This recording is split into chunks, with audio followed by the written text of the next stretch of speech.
Good evening. It's 8 p.m. It's a Friday night, and you know what that means. It's time for Sci Fridays. That's 8 p.m. Eastern Standard Time. I know that a lot of you guys out there are watching all over the world, and I appreciate every single one of you guys. I never thought in a million years putting this stuff together that anybody would watch it, and you guys proved me wrong, and thank you very much. But that being said, as always, Sci Fridays is brought to you by RU Game, the best comic book collectible, magic, video game, DVD shop located in 124 North Sunset Drive, Pickle, Ohio 45356. And you can also find us on Facebook at RU Game and Group Therapy TV. You can find us on Twitter and Instagram. So, all right. Getting down to the nitty-gritty on some of these shows. There's only a handful of some of them, you know. And then we're finding episodes that just, won't play right, whatever. And I apologize for that. That's me. Should have double and triple checked them. I watched them. They worked fine. Then I aired them. For some reason, the sound went off. I'm sorry, but it seems to be just misfits of science for some dumb reason. I also know that the quality on some of these episodes is not the best, because a lot of this is VHS rips to digital. So some of it's probably third or fourth gen. See, in the days of digital, you don't have to worry about that because it's just the same generation from da-da-da-da-da-da. Back when I was a kid, if I had a videotape, handed it to my buddy to record, and he had a videotape, then his other buddy wanted a copy. Each time it got progressively worse. I have some shows that are like, especially Japanese stuff, and some of that's probably third, fourth, fifth generation. Same with concerts and stuff like that. It's stuff that, especially back in the day, we did a lot of tape trading. Not so much on TV shows. I did get some like Japanese TV shows and the Sentai stuff and Godzilla and Ultraman and all that fun stuff. So I had to deal with that back in the day. Don't have to deal with it now because you just get online and you can pull anything you want up. So, but now I just got to worry about the other way is because I can find all the stuff I want. It's just whether or not YouTube will let me air it.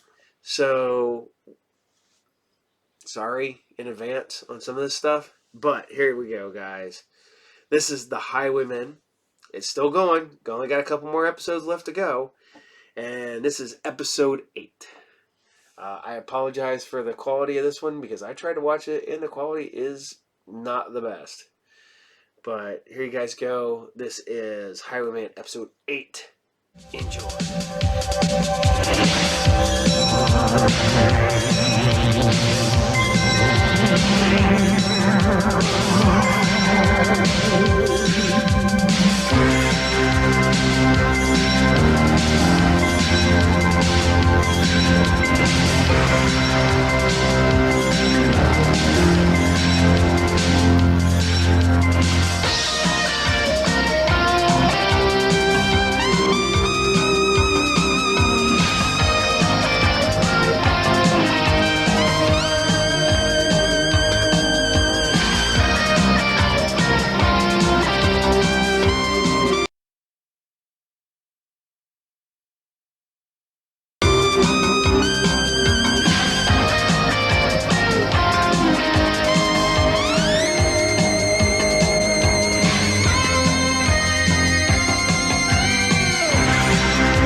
Just beyond now, where reality rides a razor-thin seam between fact and possibility, where the laws of the present collide with the crimes of tomorrow.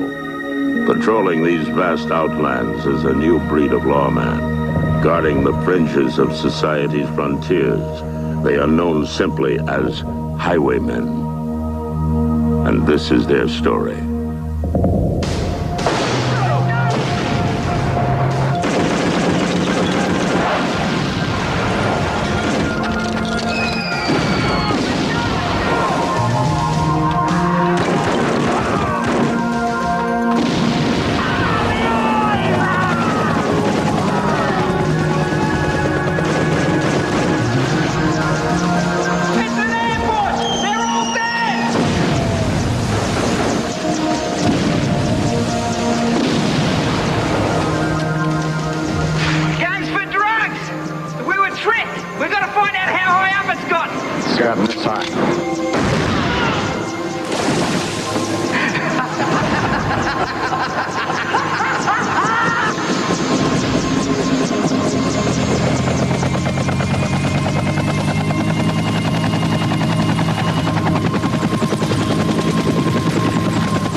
I read you. Any word on Jetto? Yes. I'm afraid it's not good.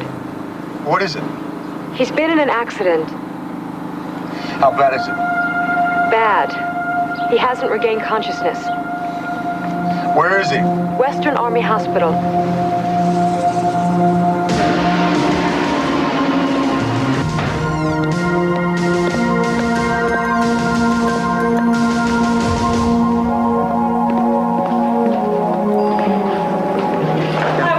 How's his condition? He regained consciousness. Thank God. He escaped. Doctor, 6 hours ago I got a call that Jetto was unconscious. 6 hours ago he was. I want to know now what you did to him. Highway, don't be upset. Let's all just be level-headed. Dr. Thetford is not our enemy. Neither is Jetto. When was Jetto admitted? About 36 hours ago. He was comatose on arrival. He suffered severe head trauma. We probably won't know exactly what happened until Jetto tells us. If he can tell you. And what's that supposed to mean? According to our records, this is not the first time that Jetto's been here at this hospital. I have no records of any other hospital stays. It's right here. Let me see that. I'm afraid that's impossible. We're under strict orders to keep this matter internal. Whose orders? All I can tell you is that 5 years ago, Jetto sustained a head wound overseas. He was returned to the States in a coma. Returned to the States? Before Jetto teamed up with us, he worked overseas. He was a soldier of fortune. After he regained consciousness, he suffered from a form of, I'll call it selective amnesia. He blocked from his memory all the events leading up to his injury. And you're saying this is what happened again? The head injury, the unconsciousness, are similar. But we won't know about the amnesia until we find him. The human mind is an extraordinarily complex universe unto itself. No, you've done something to him. I know Jetto. He would never snap like that. Highway. I'm sure that the Army did everything that it could. Yeah, right. DC, what would it take to give somebody the power to rip those doors off the hinges like that? Drugs, maybe? Doctor, maybe we should look at that file together. I told you that's impossible. Guards! U.S. government. You take another step forward and you'll be spending next Christmas watching Bob Hope in Central America. Here it is right here. This afternoon they gave Jetto amopropylene. Amopropylene? Never heard of that. Still in the experimental stages. And you've been experimenting with him. I was just following orders. Whose orders? Colonel Halstead's. He stopped by to see Jetto before returning to base. And that's all I know. Well, can you at least tell us exactly when the drug will wear off? That's just it. It's not the drug that's doing this to him. It's his mind. Amopropylene unlocks the memory. Jetto is remembering what he's forgotten 5 years ago, reliving it. That's why he's acting like a wild man. I've got to find it. Oh, it's all right. Colonel Halstead has his men looking for him. I think your Colonel Halstead has done enough.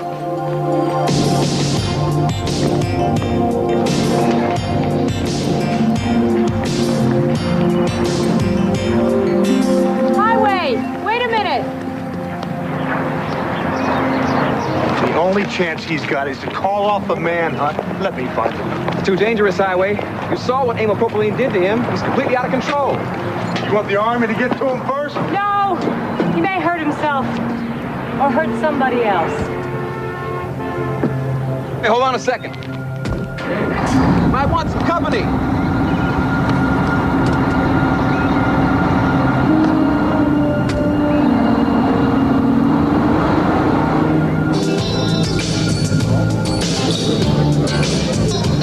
Can I get a couple drinks over here?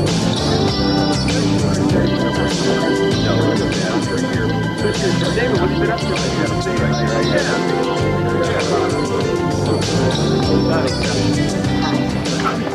I'm glad to see everybody having such a good time. Jim Methy's a little short of cash, and he wants to know if he can add this to his tab. I told him no before. Well, he's got some guests with him, and it could be a little embarrassing. Just have Frankie throw him out. Hey, what is this guy? Who's he supposed to be, Rambo? Enemy engaged. Hey! Hey! Who's this guy? Shadow, I'm surprised to see him. What are you doing here? Who saw you on, Bartlett? Come on, man. You can't be serious about all this. I'm gonna have to kill you. What are you talking about? Why would you want to kill me? You told me you were there. You're out of your mind. Why would you want to kill me? I don't know, but I'm here to find out.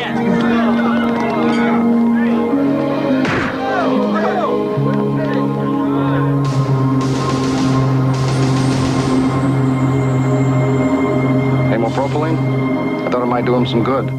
Worked wonders in some test cases we had. Jetto is not a test case. I know that. All right, I know. See, Jetto was employed by the Army several years ago, and, Oh, you knew him when he suffered his amnesia? no, well, I mean, indirectly. I was in charge of a weapons drop for some freedom fighters. Jetto was just one of the many volunteers. Brave volunteers, I might add. What happened to him? We never knew. We thought he was dead. Then he turned up in a military hospital about, I think it was 5 years ago. With no memory of how he got there. I've known him since that time. He's been perfectly normal. Highwayman, believe me. He was acting in a very destructive way. The doctors were seriously concerned for his life. Do you know this man who he kidnapped? Well, casually. I mean, you know, I was to his nightclub once or twice. Well, do you know the connection he might have had with Jetto? None that I know of. I thought they might have met in the service. Except that this Bartlett never served. No, the old adage. Wrong man in the wrong place at the wrong time. Simple as that. Don't you think it's kind of strange he came all this way to grab some man at random?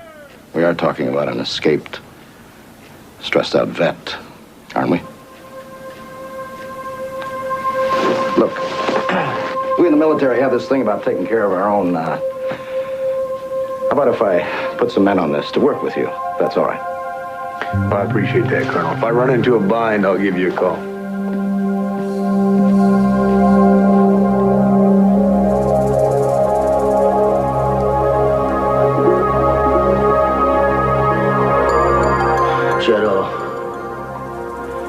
Shadow, be reasonable, man. You can't leave me locked up in this. My God, please. I let him down. You let who down? Shadow, did somebody put you up to this? Is that what it's about? Is it? Everybody's counting on me. Shadow, we can make a deal. Just you and me, Shadow. I'll give you anything you want. There's no reason why we can't make a deal, right? For God's sakes, why won't you answer me? I want answers too.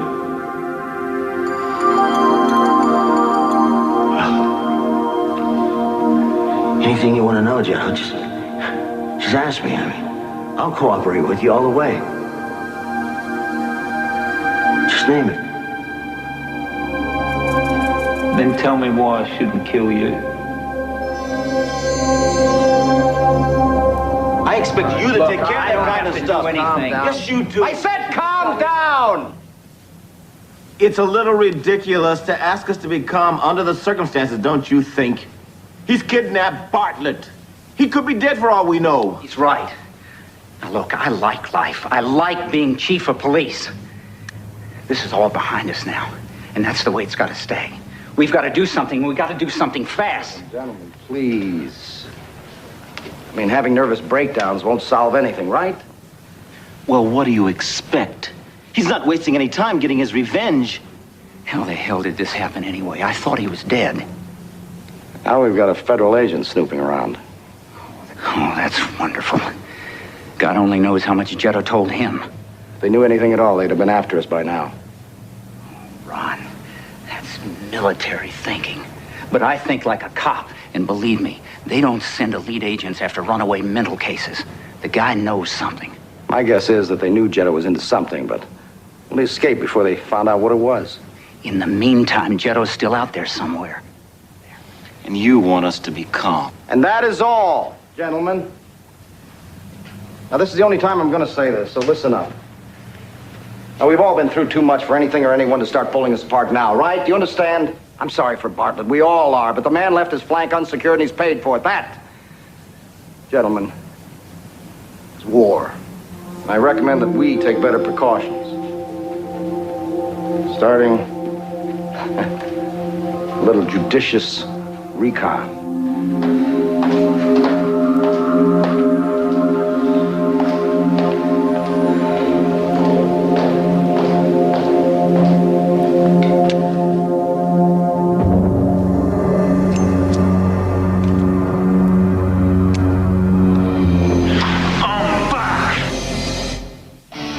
You're watching WPXI TV. And we think the suspect traversed the side of the building, entering the ventilation system through a roof access.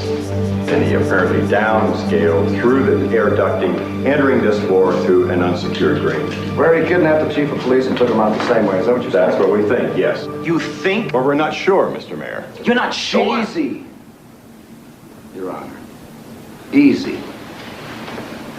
This investigation will be coordinated by my office until further notice. Sir, he was the chief of police. And I'm the United States government. Yes, sir. Good morning, John. Don't lose it on me now, huh? Hello, Colonel. Ron. Well, Highwayman. I guess you know your buddy Jetto has struck again. I don't believe we've met. Mayor John Fletcher, this is Highwayman, the federal marshal who's come to capture Jetto. I can't say that I'm impressed so far. Jim Townsend and the mayor are very close. I see. Colonel, I've decided to take you up on your offer. I'm going to need your help. Well, what changed your mind? Well, obviously, Jetto's connection with Townsend and Bartlett was no accident. You know, I've been thinking the same thing. A Townsend service record might be a good place to start. Consider it done. Sir? He's all right. Forest ranger out past Route 37 saw two men entering a wilderness area. One of the men was wearing military fatigues. It's the break we've been looking for. Colonel, Jetto is my responsibility. And the safety of this community is mine. Been a real pleasure, Mayor.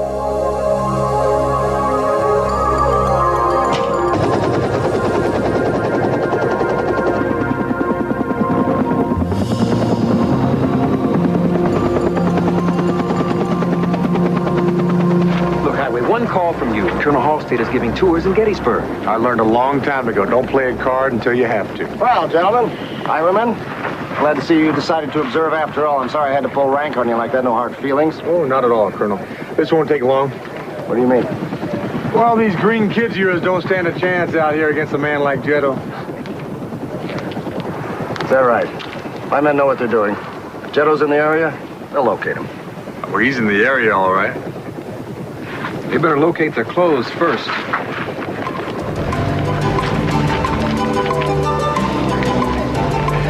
That's an interesting strategy you men have here, Colonel. Wait a minute. Wait a minute. Hey, wait a minute! What the hell happened? Hey, Highway, how much further do you think we gotta go? DC, keep your voice down unless you want to be hiking out of here with your shorts on, too. Good point.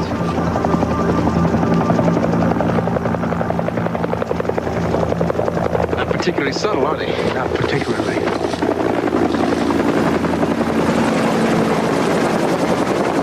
What are those idiots trying to do anyway? They're keeping an eye on us.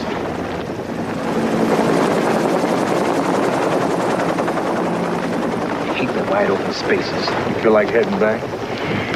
We haven't found Jetto yet. You know, I've been thinking. I need you to do something for me. I want a computer rundown on Bartlett, Townsend, Fletcher, and Colonel Halstead.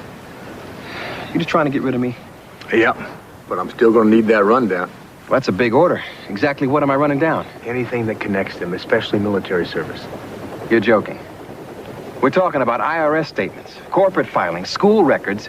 Actually, it'll give me a chance to try my new cross-indexing program on the computer. There's a reason why Jetto came out here. And my guess is Halstead and Fletcher don't want me to find out what that is.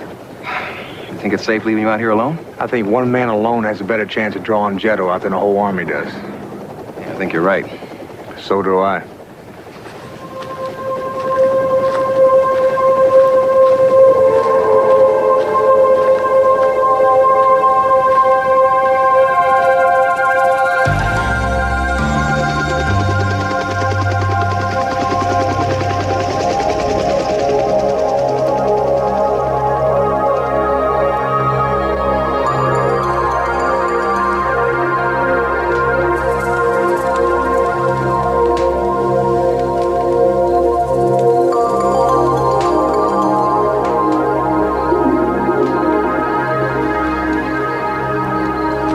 Don't move.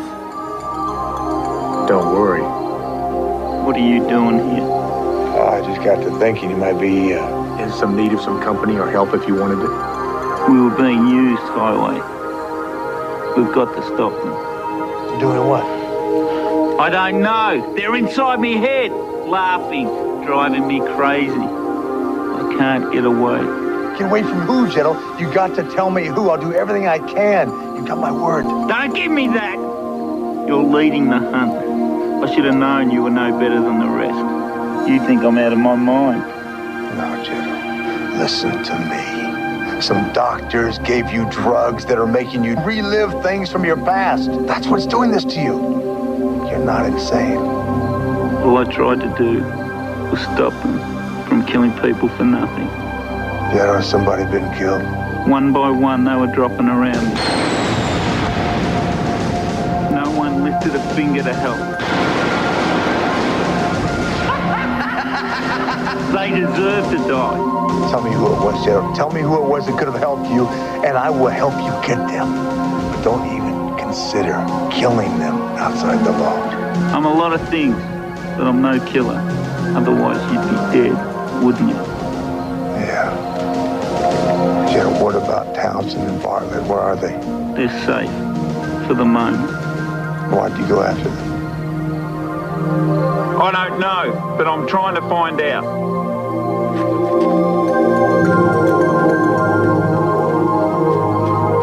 He's not coming back. He'll be back. Oh, Bartlett, are you some kind of an optimist or just a fool? I wish I could be sure we were going to live long enough to figure out which. Come on, Jim. Take it easy. No water, no food. If something happens to Jetto, nobody knows where we are. Knock it off, Jim. There's only one way. We gotta tell the truth. When he gets back here, I'm telling him everything. Everything. Don't be an idiot. I've already been an idiot. An idiot to go along with this. This was Halstead's operation. We had nothing to do with it. Do you understand that? Nothing. There's no reason that we should be put in a cage and maybe killed for something he did. Because the only reason we're still alive is because Jetto can't remember what happened to him. Now, the minute you tell him, pal, we're dead. Tell me what? I think it's it's time we had a little talk, boys. About the mission. And about the bullet one of you put through me. Never could figure out how it didn't kill me. But here I am. No manners at all, chattering on and on. Why don't you have a turn, Captain Townsend? Jetto, I don't know what you're talking about. You don't? You're the one who pulled the trigger. No, Jetto. No, not me. You think I don't remember? But I do.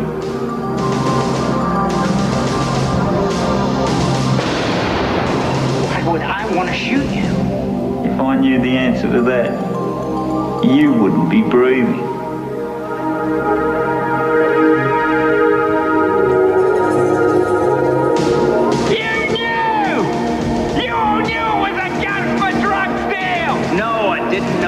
None of us knew it. Fletcher! Fletcher was the one! He was the one that tried to kill me!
Highwayman.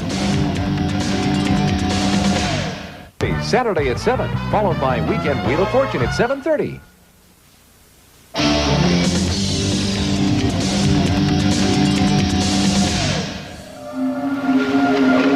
Can't believe this. It's a damn nightmare come true. You didn't stand a chance in hell against that madman. We don't know if Jetto did it, Colonel. But we don't? He was seen leaving the premises by a custodian. The murder weapon is the same kind of knife that Jetto carries. How much evidence do you need? More than you, apparently. What the hell is that supposed to mean? It's supposed to mean, last time I looked, a man is innocent until proven guilty. You're as crazy as he is. Colonel, I found Jetto tonight. We talked. And you didn't bring him in? Oh, I didn't have much of an upper hand at the moment. Look, he is scared and he's confused, and I don't believe he's capable of killing anyone. I don't give a damn what you believe, mister. Any more than I'm impressed with that flashy James Bond job description of yours. You're out of line. Oh, am I? Yes. You're the one who failed to discharge your duty and apprehend the suspect, and now they're taking the mayor of this city out of here in a body bag. There'd be bodies all over this city if Jetto had a mind to kill. You better find him before my men do. Because from this moment on, there's a shoot-to-kill ticket with his name on it.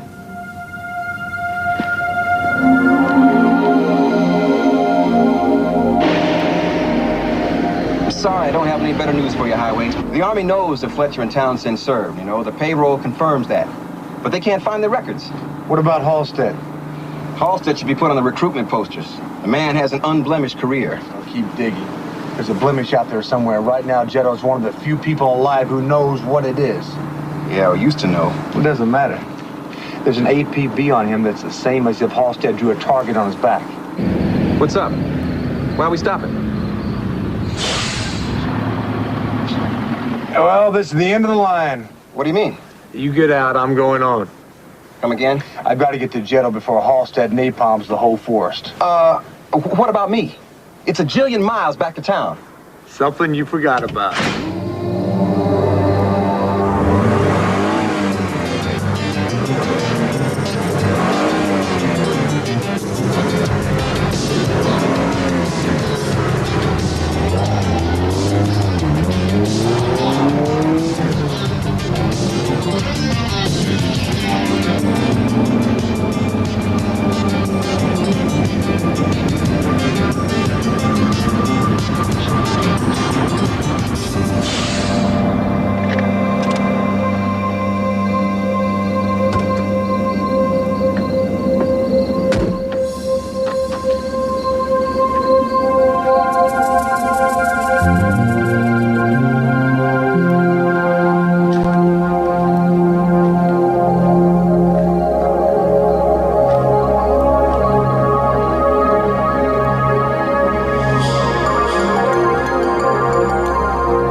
So you bought your pals this time? Oh, you know me, Jetto. I work alone. Real cute how they just happened to come looking for me in the same place you did. I could have blown them out of the sky. Go ahead, then. What's one more killing when you're on a roll? What the hell do you mean? Mayor Fletcher's been murdered. He was already dead when I got there. I know, Jetto. What do you mean you know? They said it was your knife. Obviously, you still have yours. Look, somebody saw you at City Hall. You wouldn't leave a witness if you came to murder. Maybe you're giving me more credit than I deserve. Maybe you and I need to sit down and talk without the knife.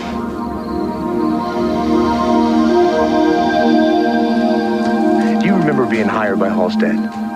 No. All I know is I fell asleep. I woke up in a padded cell. Jetto, let me take you back to the hospital. No way. I thought we said no more knife. No, I'm not going back there. It's like a nightmare. As bad as the ones I'm having now. At least turn these hostages over to Winthrop. She'll keep them on ice and get this kidnapping charge put away. I'll sleep on it. Now you're the boss.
Freeze, mister.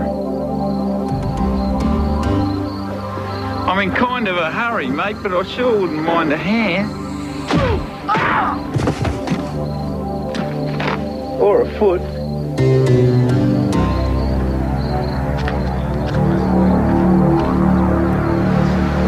Want to explain to me, Lieutenant, how this man was able to help himself to enough missiles, grenades, and ammunition for a small invasion? We're still trying to assess that, sir. Well, save your energy! Because I'll tell you exactly how it happened. He's better than you are, Lieutenant. Yes, sir. Thanks to your incompetence, we have a dangerous individual now has the most sophisticated weapons in our arsenal. Now, when you find him, I want you to kill him. Is that understood? Yes, sir. Dismissed! This is your wake-up call! Someone call for help! Who are you gonna call? We are the Army. Now get up that hill and get him.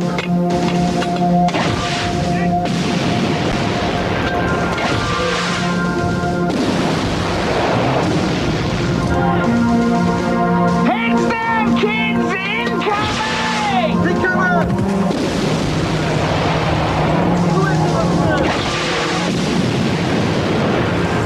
Here you go, Colonel Halstead! I think we should talk!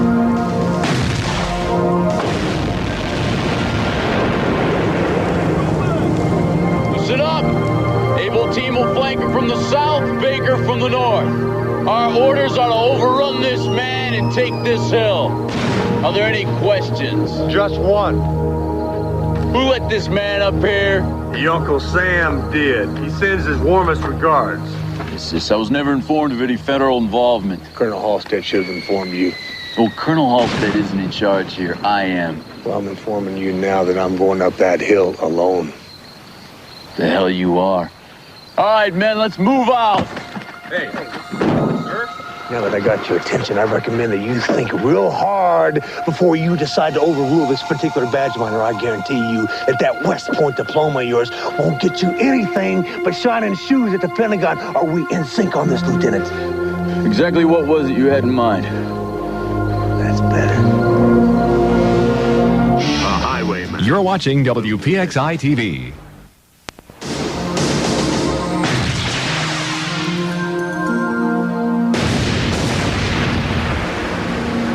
Nothing like a nice light show to lighten up your night, is there? God bless America! Keep your head down, kids!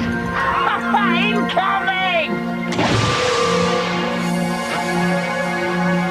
What are you doing, Jetto? Turning the weapons back on them like they did to us. When did they do that? I tried to stop the killing. I tried my best, but Fletcher and Bartlett and the rest, they wouldn't let me. You tried, Jetto. You tried. That's all anybody can ask a man to do. Thanks. That means a lot coming from you. It's not just me. It's everybody at headquarters. It is? Yeah. Hold it, mister. Don't do it! Don't let them make you a traitor too! For your own good, buddy!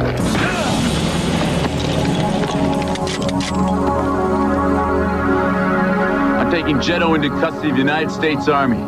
Colonel Halstead's ordered me to consider any attempt by you to detain me as a direct, hostile action. Please, detain me.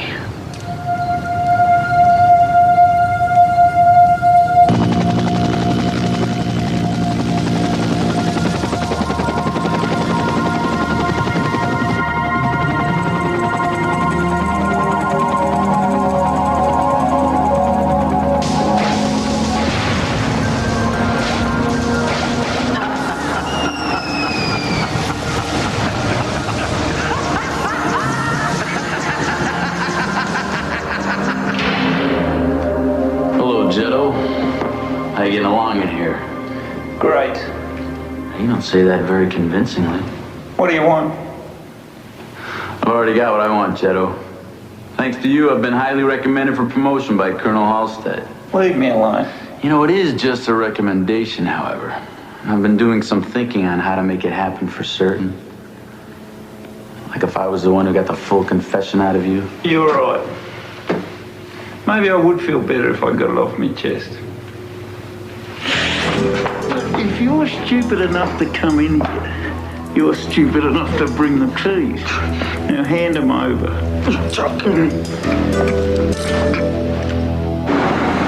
What do you mean you can't get them out? Halstead's the one who ought to be in jail, not Jetto. Can you prove that? Not yet, I can't. Halstead's covered his tracks. We've got a few financial records to go on, but... We'll get him. Highway, Halstead has friends in high places. He wants to bring you up on charges. Oh, that'll be the day.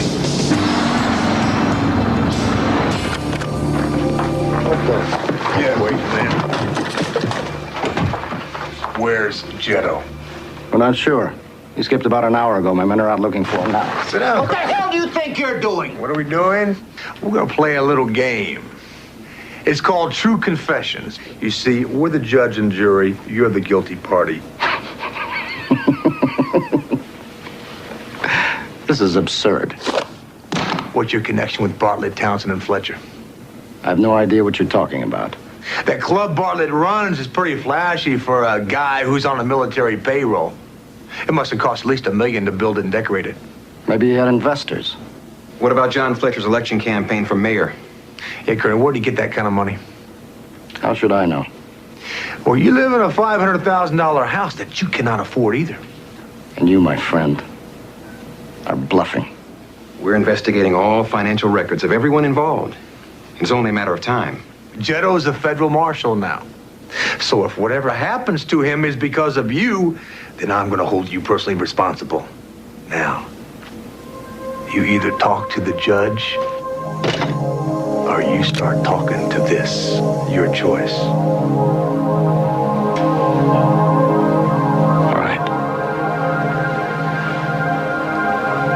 We were siphoning weapons from resupply missions destined for freedom fighters. And we were reselling them. How much money did you make? It wasn't only money, it was... most of the time it was drugs. So by the time the drugs got to the States, I guess it turned 100-fold. I've got lots of money. Enough for both of you. Much as you want. Man's a slime bucket. Was Jetto in on this with you? Jetto found out who we were dealing with and what we were trading for, and he came after us. After destroying our entire arsenal, he blew up the heroin. And what happened to Jetto? He was hit. We thought he was dead. We left him there. Somehow he made it back. Yeah, that would explain everything, man. The paranoia, the nightmares, need for revenge. As for you, Colonel, along with the other charges, you're gonna stand trial for the murder of Mayor Fletcher. What? Sit down. See, you made it look like Jetto did it to justify the shoot-to-kill order. DC, call Winthrop, fill her in. I'm going after Jetto. You better find yourself a Jeep. He's not gonna be on the main roads.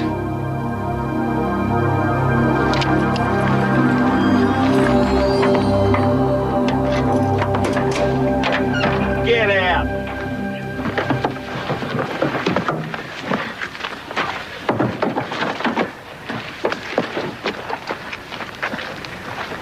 What are you gonna do with us? You're gonna find out what it's like to crawl for miles, wounded, living on insects, hunted by the enemy. Jetto, no. Please, don't do it. Then tell me who led that mission. You release us if I tell you. What would you do?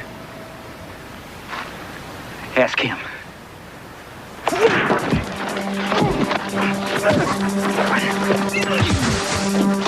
Keys. Let's roll. Thanks, fellas. Now we're gonna have some fun.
Get out of here. Run for it. Maybe that's what he wants.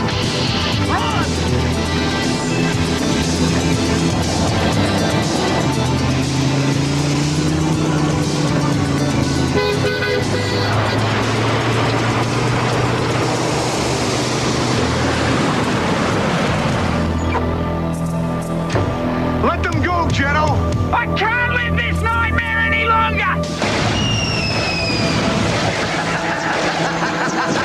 Who's dead? You're the one! You're the one who shot me!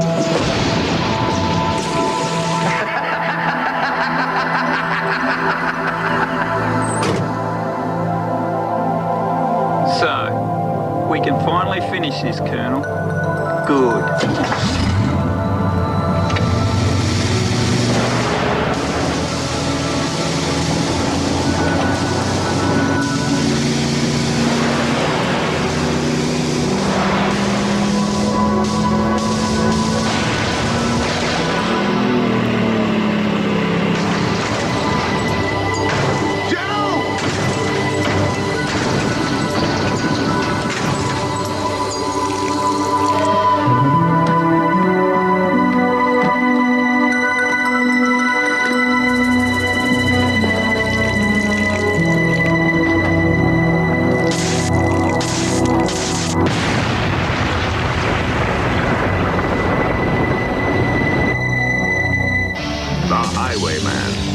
right back.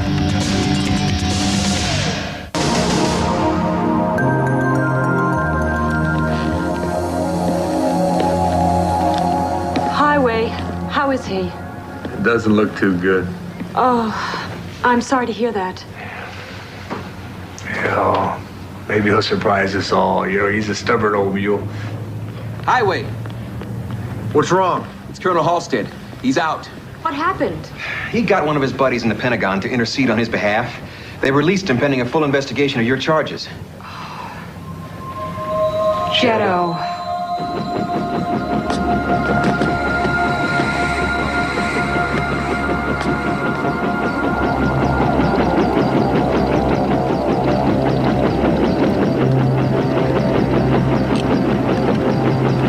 I don't understand it. How can they just release an unconscious patient to somebody like him? Because he's the base commander, there's no way the doctors could have known the rest. Yeah, but still. It must be them. We're too late.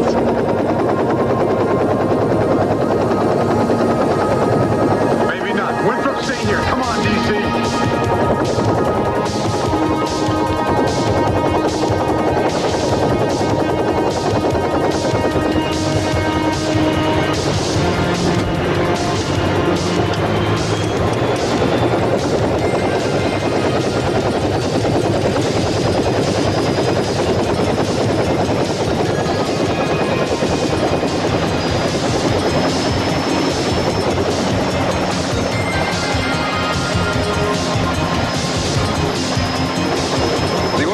Colonel Halstead is escorting Jetto to some high-tech medical facility upstate. I like hell he is. I can't move my arms and legs! What's happening? Must have the strength of an ox! Take the stick, DC.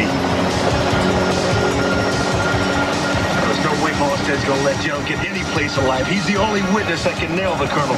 You can't just murder him in cold blood. They checked out of the hospital together.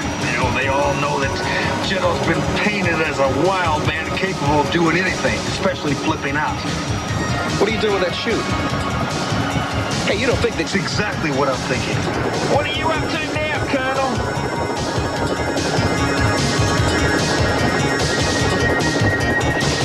You know what, Jetto?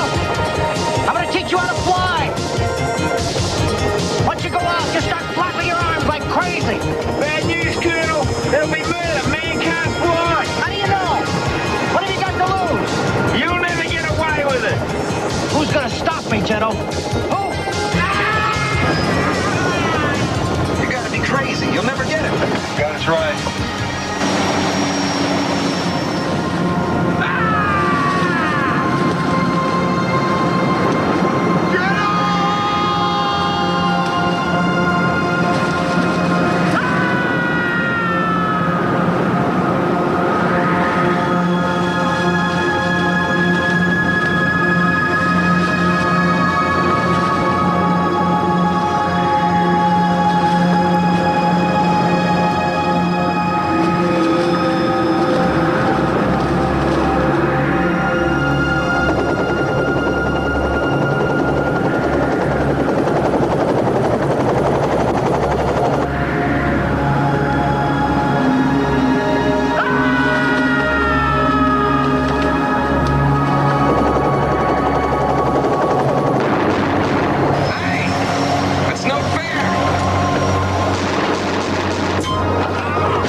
Highwayman. An Indian boy is being tried for a murder, and they haven't even found the body.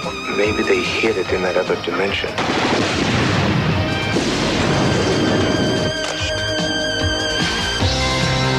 Come on, girls, look alive. All right, Benson, stop your truck. I've got explosive! Back off or I'll blow this truck up and make the desert glow for 1,000 years! This is Dave Winfield. Join Sean Lennon and me for a special edition of Friday Night Videos with an hour salute to Michael Jackson. And tomorrow night, after The Facts of Life, Mary's surprised and Lester's shocked when they come face to face with all of his cousins on 227. And how far will Rose go to catch a Superman on The Golden Girls? After that, Jack Kay guest stars on A-Man as a man-killer with an eye for the Deacon. Then in just 10 days, you'll find out that something is... Journey to an age of great kingdoms.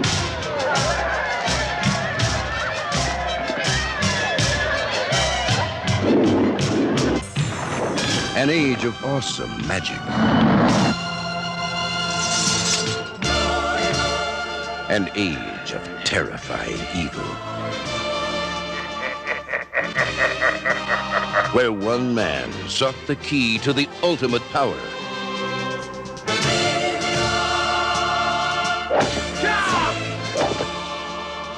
He was the man they called Deathstalker.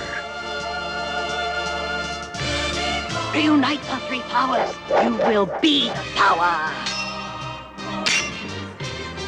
A brave man could get inside one car's castle and kill it. If he can capture the amulet of life, he will rule the world. But an evil wizard stands in his path. And to the victor, a beautiful princess.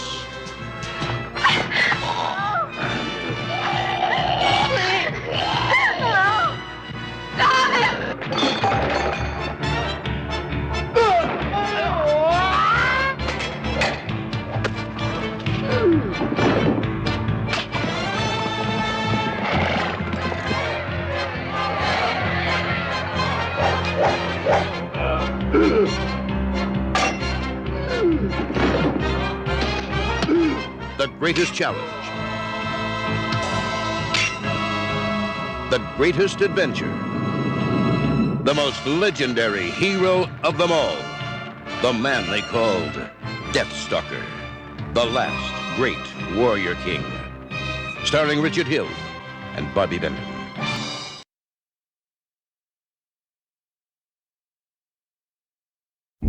From another time comes a man of great power. You talk funny, Nash. Where are you from? Lots of different places. A warrior of incredible strength. You've the devil in you. We've been kinsmen 20 years. Connor MacLeod was my kinsman. I don't know who you are. Because you were born different, men will fear you, try to drive you away.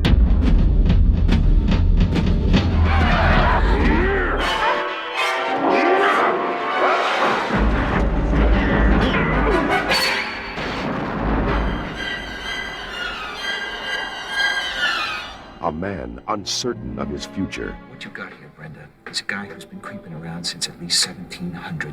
It's not possible. And haunted by his past. Wait a minute, Nash. I want some answers. You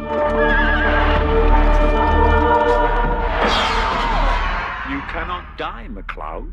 I am Conor MacLeod of the Clan MacLeod. I was born in 1518 in the village of Glenfinnan on the shores of Loch Shiel. Now I am immortal. A hero who is about to face his greatest challenge. You will always be weaker than I. What can you tell me about a 7-foot lunatic hacking away with a broadsword at 1 o'clock in the morning, New York City, 1985? Not much. For he is not alone. In the end,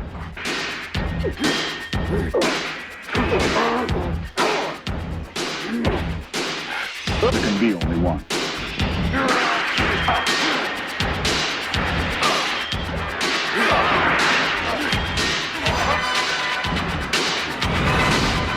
Highlander, there can be only one. And here we are, we're the princes of the universe. Here we belong, fighting for survival. We've come to be the rulers of your world. Hey, I hope you're still liking the Highwayman. And if you don't, there's only a couple more episodes and we're done. So, all right, guys and girls and everybody. I'm planning some episodes down the road. I know we have some issues with Saturday morning serials. Some people complain, they're like, "Oh, it's a '90s cartoon." You know what? It's Saturday morning. I watched it on Saturday morning. Even if I was an adult by the time it came out, I still watched it. So, but here we go. Before we get to this next episode, I want to put this out there. I'm putting some stuff on the loop for the next episodes. Maybe not this episode, the next episode, but maybe the episode after, because that's when I believe we run out of Highwayman. We're gonna get some more '90s stuff. I know a lot of you guys did not like Man and Machine. We'll probably finish up that because there's technically only a handful of episodes after what we aired.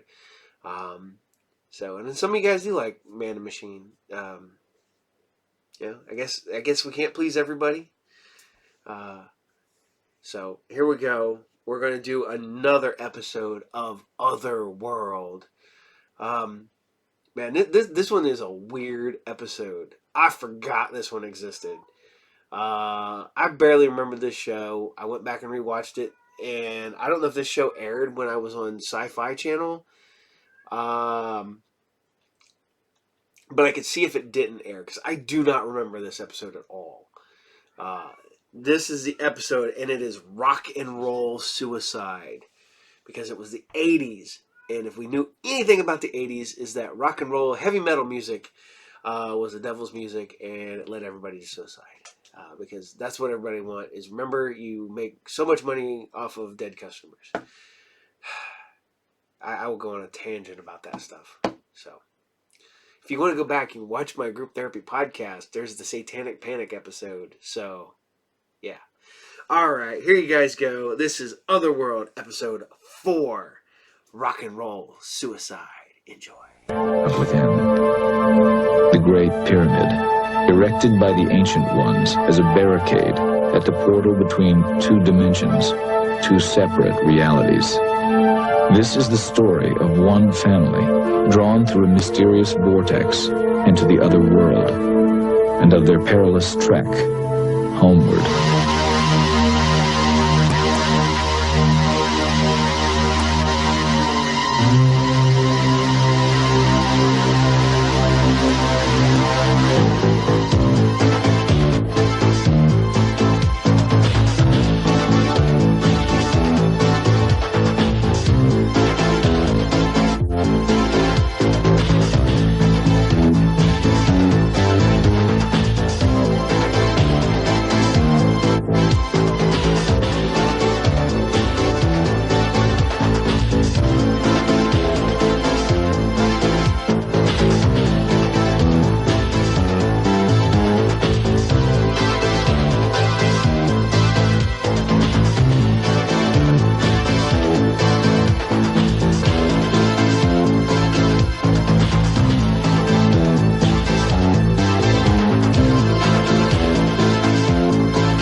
Trek City. It was the largest province we'd been in so far, a population of over 5 million. This provided us with a comfortable anonymity. It was a quiet and orderly place, if a bit dull. I had a job at the engineering center designing windmill blades, but today I was a clown entertaining children at the clinic where June worked. I guess looking foolish isn't so bad if it's for a good cause. Besides, it was my first real taste of showbiz, and by golly, I liked it. Hey, how'd it go? Kids thought I was some kind of a monster. I guess they don't have clowns in this province. They don't have a lot of things here. You know, I finally figured out how to work this home entertainment center, but there's one problem. There's nothing on that's entertaining. There's no rock, no pop, no R&B. There's not even any country. But look, the television is just as bad.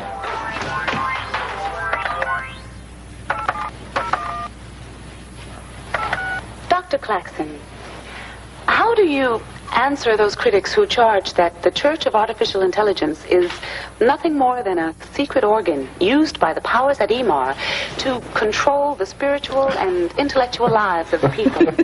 I don't know what you mean by that. Could you be more specific? Is the Church of Artificial Intelligence even a church at all, or nothing more than a government bureau?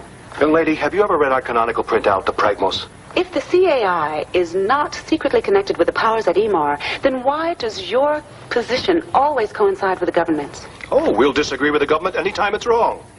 It just hasn't been wrong so far. Then may I ask you this? What does your organization believe in? Do you believe in God or some deity?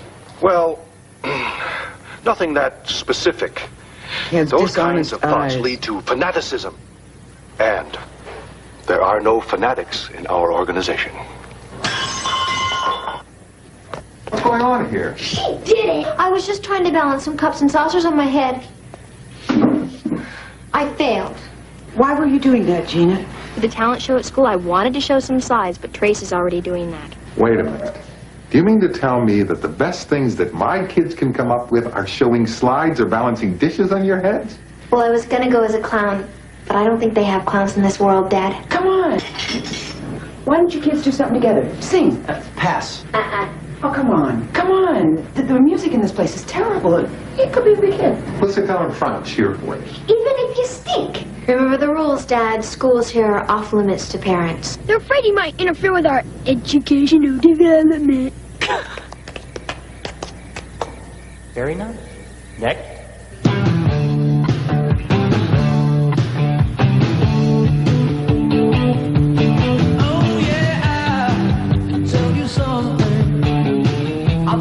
Understand when I say that something. I wanna hold your hand. I wanna hold your hand.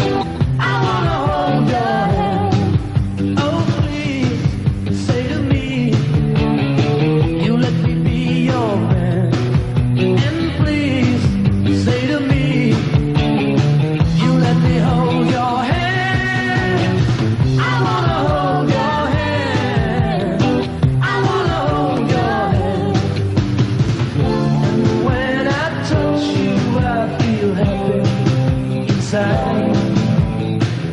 It's such a feeling that my love I can't hide, I can't hide, I can't hide.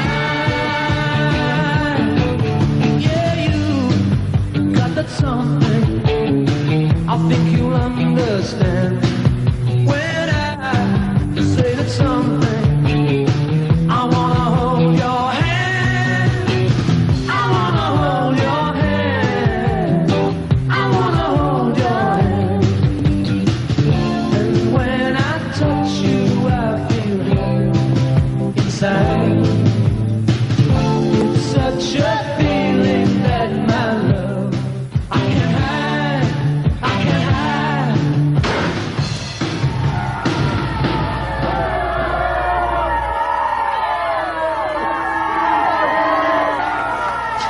Thank you. Thank you very much.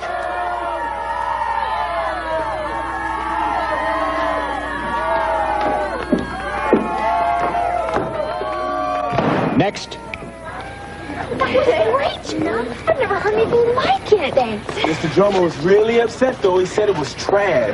Mr. Drama is uncool. It's not like other music. It distorts time. Excuse me, I need to talk to you two in private. Do you mind?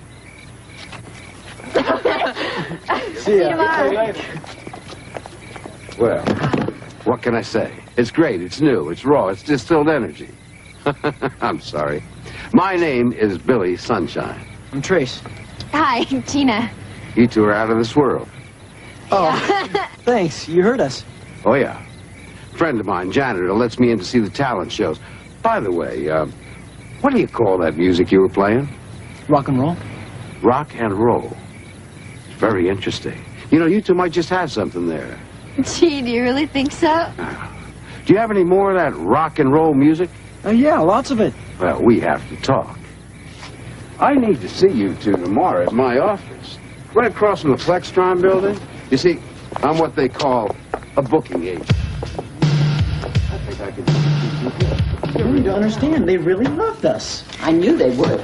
I told you. Mom, you don't understand. We could be very big stars here. After the show, a booking agent came up to us. He thinks he can get us some jobs. Don't let a little applause go to your heads. It could be dangerous. Smith, come on. Who cares about the applause? It's the money and the girls I've always wanted.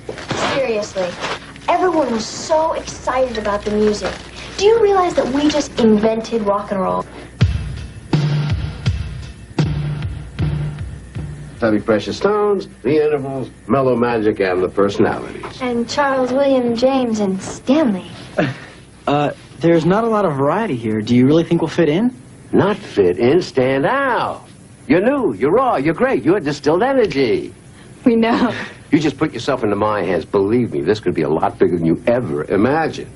Now, the first thing you got to do is get you into the studio, cut some repo discs on your songs. That sounds great. We have to ask our parents first, but I don't think there should be any problem. No. Why not?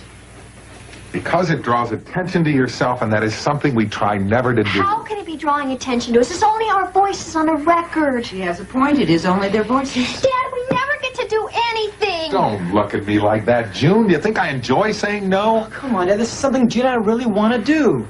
Look, we just want to sing some of our songs. Your songs? Isn't that being a little dishonest? No. The people who wrote these songs do not even exist, at least not in this world. And besides, we never actually told Billy we wrote the songs. Yeah. And he wouldn't care who wrote them anyway. I want to meet this Mr. Sunshine. And he wants to meet you, too. You can come down to the recording session he set up for us. Please, Daddy, let us do it. It's no big deal. We just want to have some fun.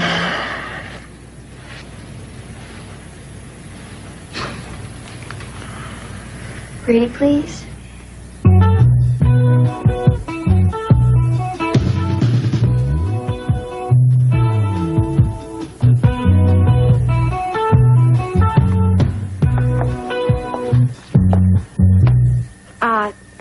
No. Look, guys, I'm really sorry, but it's all wrong. Let us show you, okay? Hey, babe, you in the union? They don't have to be in the union if they're playing their own music. Give them heck, kid.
Hearing massive repo tonnage will sell millions.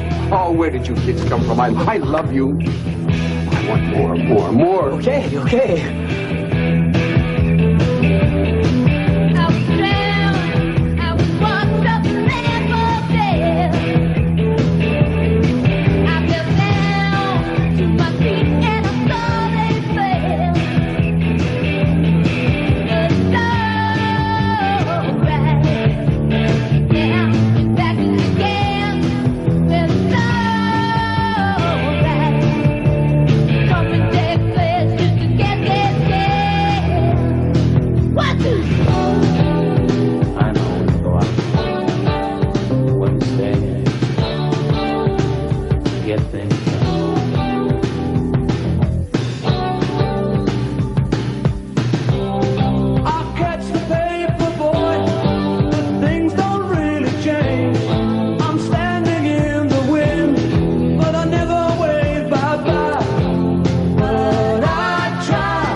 But it frightens me. There's no sign of life, it's just the powder jar. I'm lying in the rain, but I never wave bye-bye. But I try.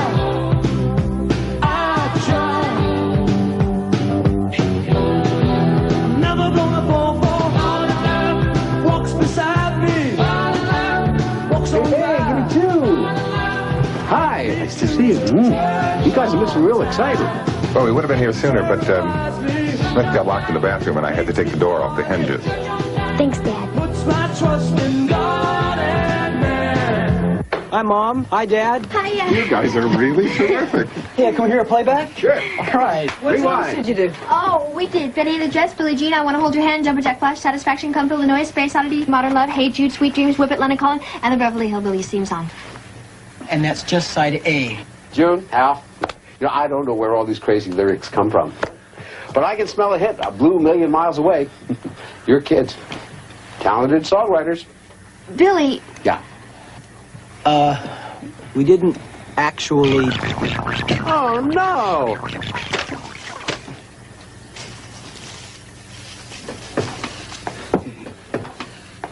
It's not damaged. I want you to treat that with the greatest care and respect, like your life depended on it, because it does. Don't you threaten me, Mr. Sunshine. This is going to take a little while. So why don't you folks just go across the street, get a little bite to eat, and we'll run the tape when you get back. Sounds good. About an hour? Rock and roll.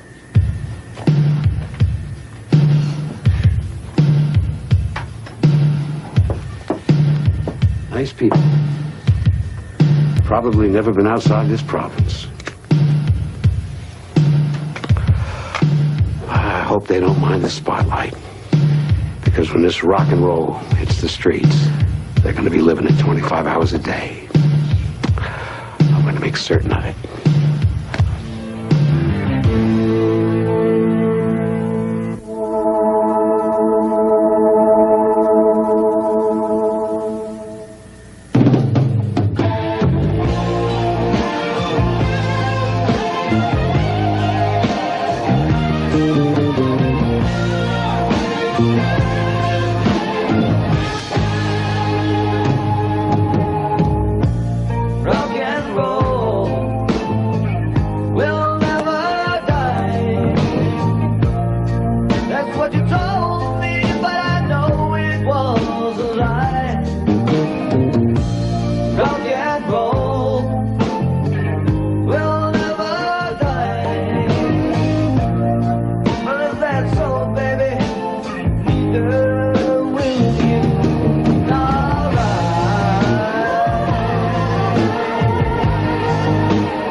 What? Billy Sunshine's here. He's very upset. He says our careers might be in trouble. Come on. I took your repo discs to all 4 stations in the province, and they hated it. They said that no one would want to hear it. You know what one of the programmers at the Radio 2 called it? What? Noise. Noise? Oh, man, I'm bummed. You've got a lot of nerve considering the kind of garbage they play. Really? They're the most popular songs ever. Huh? What Smith means is they're some of Trace and Gina's best songs. Oh, sure. It's great, it's new, it's raw, it's distilled energy. Of course radio isn't going to like it, but are we going to let that stop us? Are we? No. No. You guys are going to have to play live. We'll bypass radio and we'll take our case straight to the people. Wait a minute. I think maybe... No. It's all arranged. See, all we have to do is get word out to the kids and make sure that the place is packed. It's known as creating a buzz. After that, radio will fall right into place. I wish I could be more excited about this. I'm excited.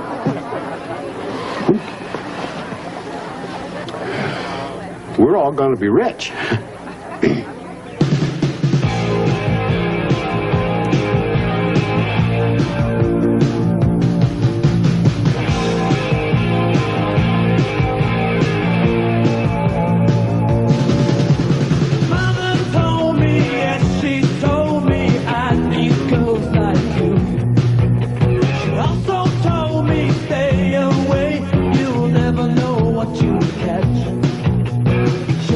Other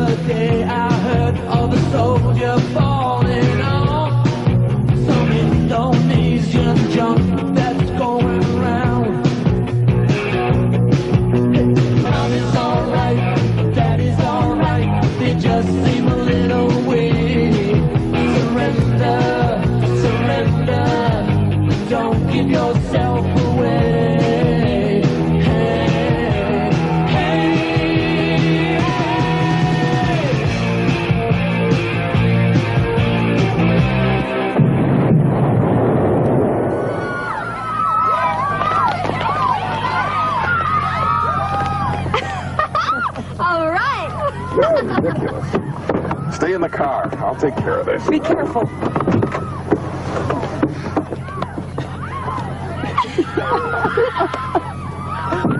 Tracy. They kiss anything that moves. Hey, stop it. Stop it. Both of you are trapped in here. If we drive around for a while, maybe they'll be gone when we get back. This is exactly what I was afraid of. Dad, it's okay. It's just some kids from school playing a joke. I am not laughing. Disgusting. Just shameful. Go to the next slide. Hideous. Vile. Utterly outside. It's indecent. Completely unacceptable. The music is subversive enough, but what are these lyrics? There is something in this music, sir, that hates authority. Who are these people? Where did they come from? I saw them first at school, the talent show. They had a very unsettling effect on the student body until Mr. Dromo pulled their plug. Then last night I saw them at the No Club. They were loud, uninhibited, and the crowd was overstimulated.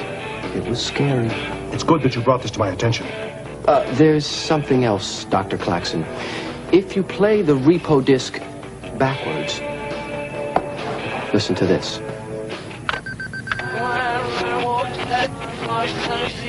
Interdimensional? Telewave? Is that what I'm hearing? It must be some kind of hidden message. The next time they play, I want to know about it. I want to see this in person.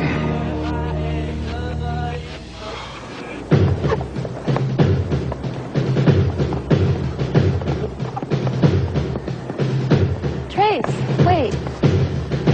Hi, Zeta. Hi, Trace. I haven't seen you in a while. Yeah? I've seen you. I saw you play last night. It was really great. I've never heard anything like that before. It's only rock and roll, but I'm glad you like it. Listen, I was wondering what you're going to be doing next Friday night, because that's when we're having the Kusa Fest, and I thought maybe... you said you were already going with someone. Things change. I really want to go with you now. Well, I don't know, maybe. When do you need to know by? Whatever. I just really want to. I'll see ya. Are you going to math next or citizenship next? Ah, great. Go! Great. Thanks. You're standing on my practical integrated citizenship notes. Please get off. You and your brother have obviously learned nothing in citizenship class anyway. Your so-called rock and roll proves that. Please take your foot off of my paper. Ouch! You guys, stop it! Guys, stop it! Both you young thugs report to my office immediately. This girl bit me in the leg. I did not! You and your brother are responsible for this. You're disrupting my thought center. I don't want to do this anymore. Oh, come on, honey. Think of all the people you're making happy. Happy? I scare those kids half to death. No, you don't. They love you. Think of it this way. The way you look, all those teenage girls will never know you're Trace's father. The only kisses you're going to get today are from me. That's not funny.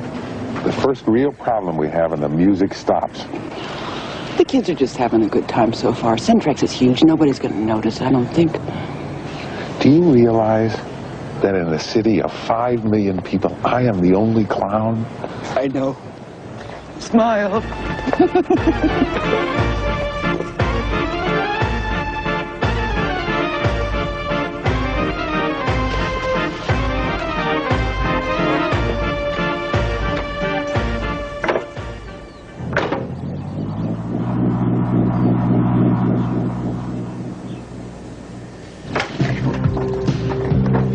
Yeah, babe.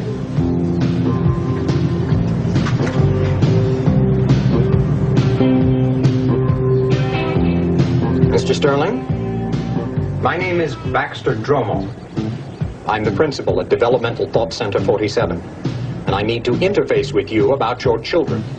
Yeah, well, come on in. Well, I must say I'm very surprised. Gina has never bitten anyone before.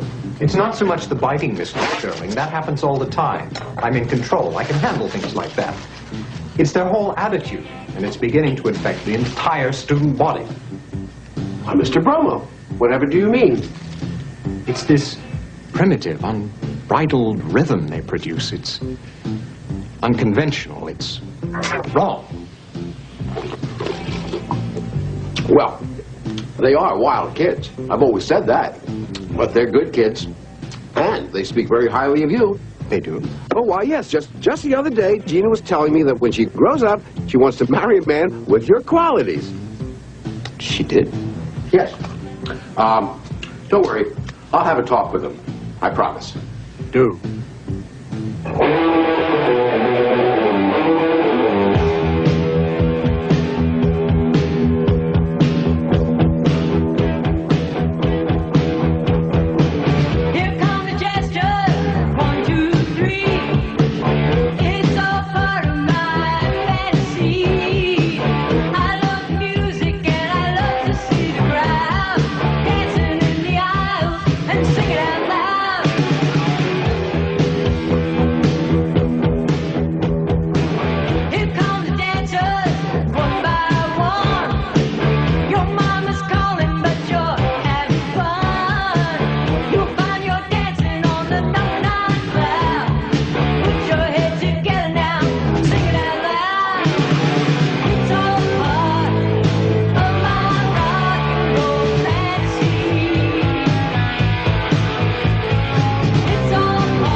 Straight through, huh?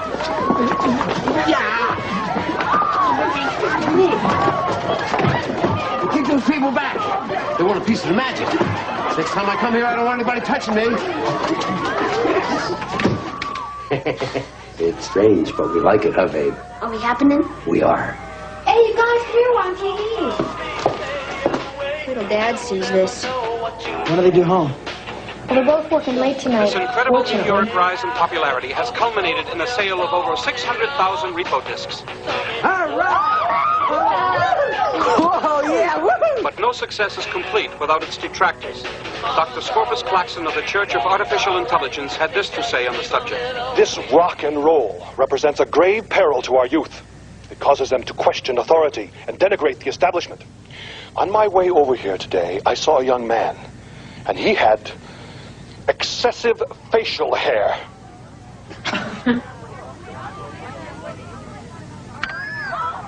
In other news, nutritional experts warn against... Miss Claxton knew give us some trouble. Are you kidding? We couldn't buy that kind of publicity.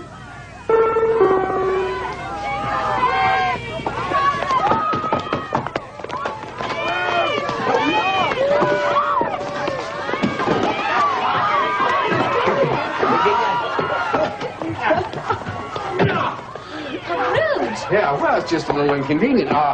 Maybe this will help put it in perspective. Face, Gina, your first week's royalty checks. Try not to spend it all in one place, huh? I don't think we could if we tried. I've never seen so many zeros. Let's go shopping. Let's. So cool they opened up this whole department store just for us. Hey, they opened the bank for me after it's closed. Why not Rebos? I'm no good at decisions. Whichever one I choose, the other one's gonna get his feelings hurt. I wish I could have them all, but that would be too expensive. Too expensive for who? Some farmer, maybe. Look, you want him? You got him, babe. Thanks.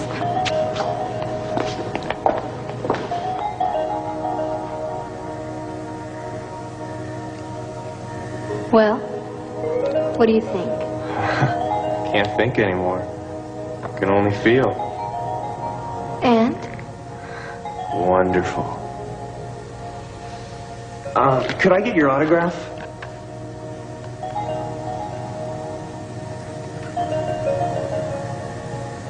How's that?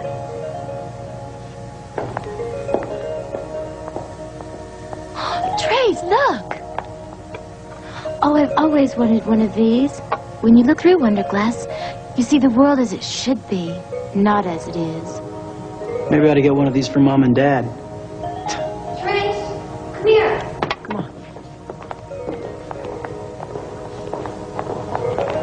What's up? Look. It's us.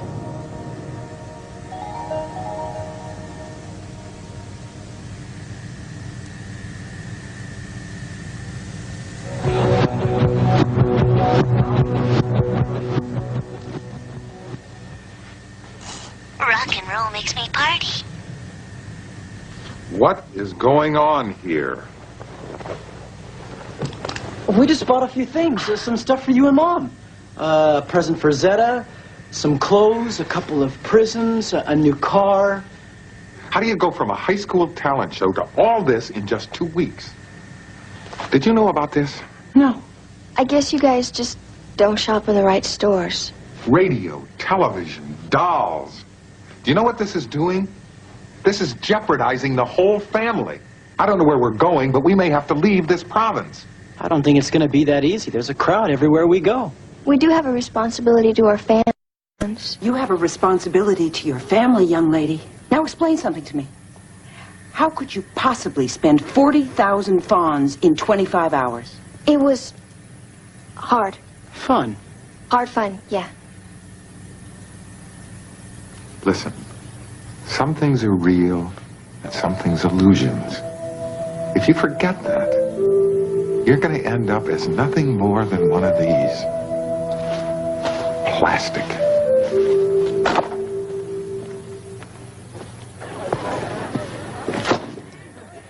You don't see children playing with Prater dolls anymore.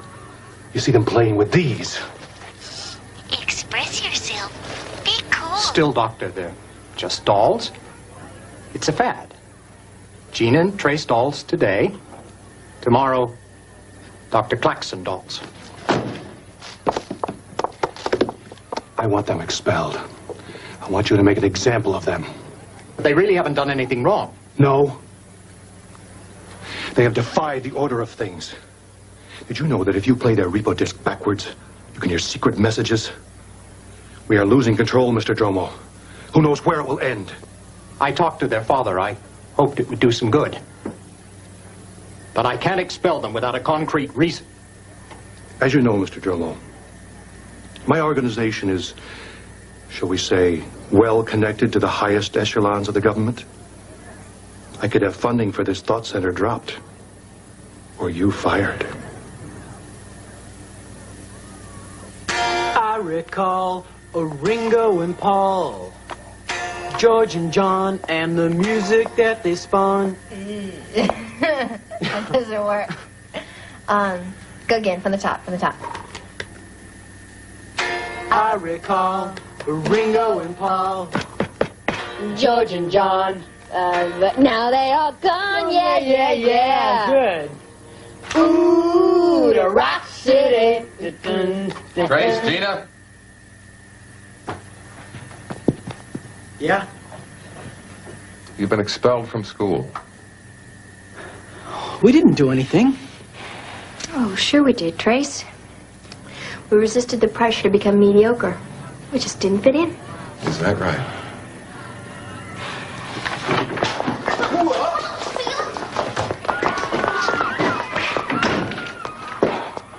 Hey, babe. Guards let me through. I got some big news. We already got some big news. Oh, mine's more important, please. You know, just when you thought we couldn't climb any higher, we are about to explode through the roof. I booked you guys in concert at the Opal Oratorium. It's going to be a sellout. Simultaneously, video beam, live, over Network 3, with enough watch spillage to reach over at least more than 2 other provinces. Trace and Gina just got expelled from school. I'm stunned that you would interject such an unimportant piece of information. I mean, what is school compared to millions and millions of fonts? School is preparation for life. They're living it now, so who cares? We care. Well, if you want, consider it done. All it takes is cash. We got plenty of that. Is that just a solution to every problem? Trash! Burn this trash! Pile garbage! You don't understand. But this is going to be a big payoff. Filth! Burn the filth! The tickets, the merchandising, the sync rights, I pre-sold everything. You've got to do the concert. It is all over, Billy. You can forget it right now. Don't worry. You're looking for my car. Let's burn it!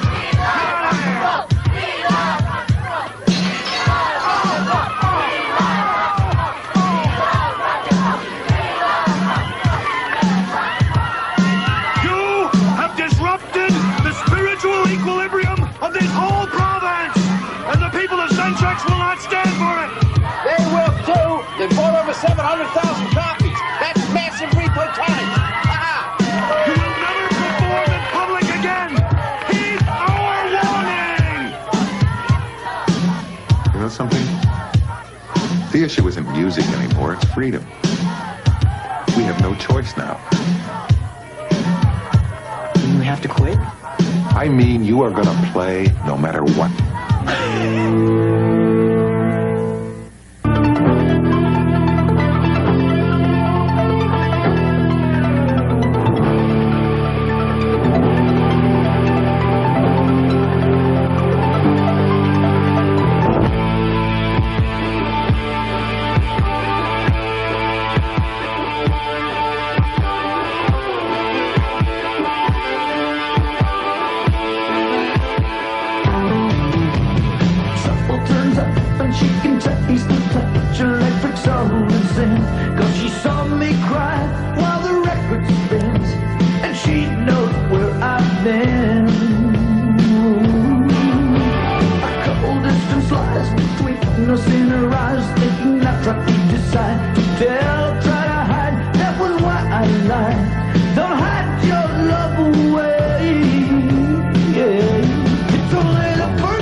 I was having a nightmare.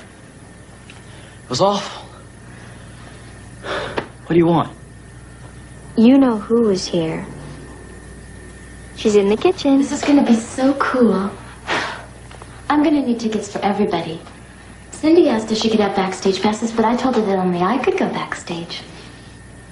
Hey, you're my main babe. I'm gonna need a new dress for the concert. Yeah.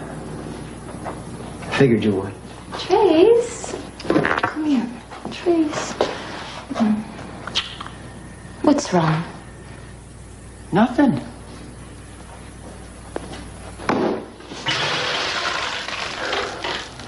What could be wrong?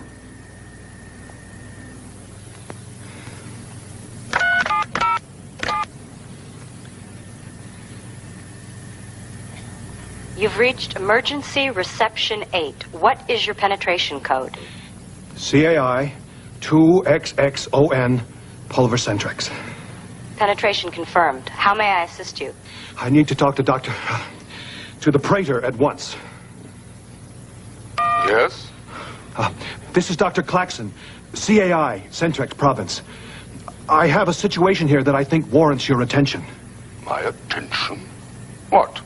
There's a movement afoot here called rock and roll. It's a sound, a music that causes the listener to gyrate and question our authority. Surely you did not contact me for that. If you could only see what I'm talking about. There is going to be a performance. Perhaps you could send a team of observers. I do not have the manpower to waste on petty social upheaval. It is your job to control things of that nature. That is why the leader established the CAI. But our whole social structure is threatened. It could spread. Isn't there anyone you could send? Yes. Yes, I think I have a man.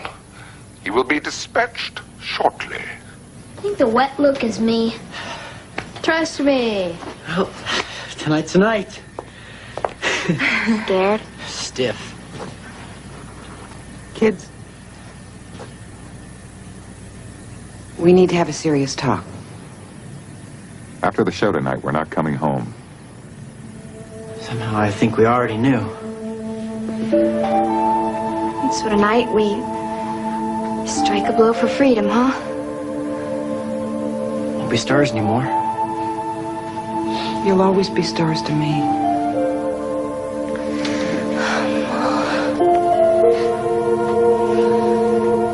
Take what you need, because we won't ever be able to come back to this house again.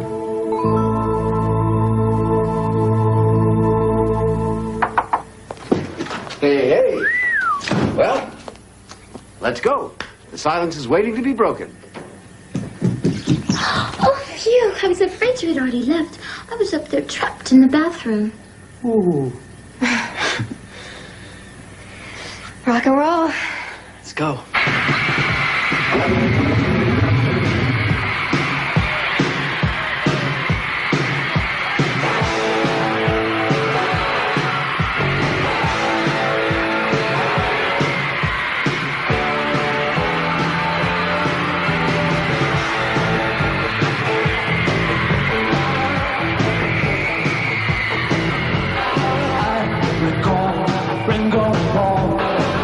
George and John, but now they are gone, yeah, yeah, yeah.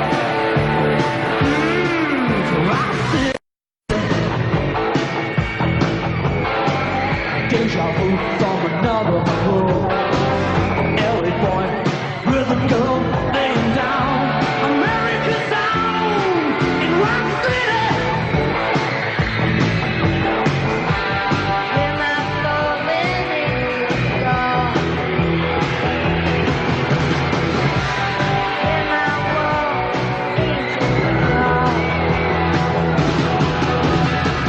Read about it in your TV guide. It's a simple place to hide away. Hey, in Rock City. You hear it in there? And you see these people? They have no respect for our code of normalcy. No respect for our authority. Well, she's kind of cute. Amanda, I don't think you're taking this thing seriously. Very perceptive, Dr. Claxton. You see, sending me here was the Praetor's idea of a little joke. I don't think it's very funny.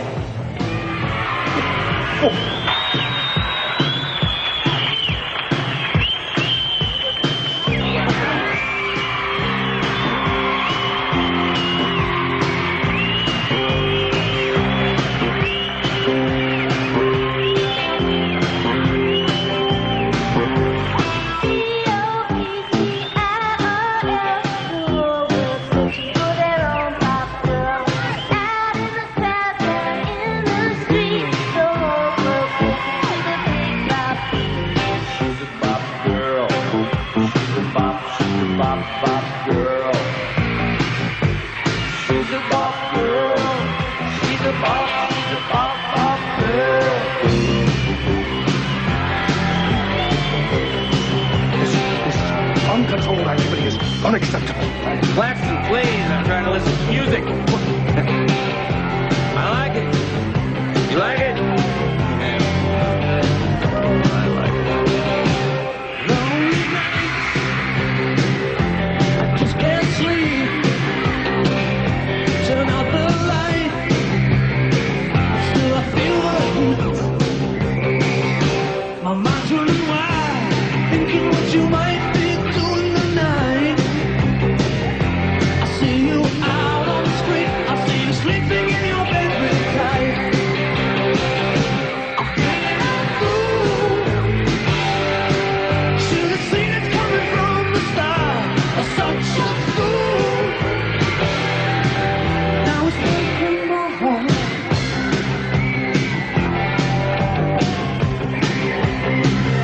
I broke the rules.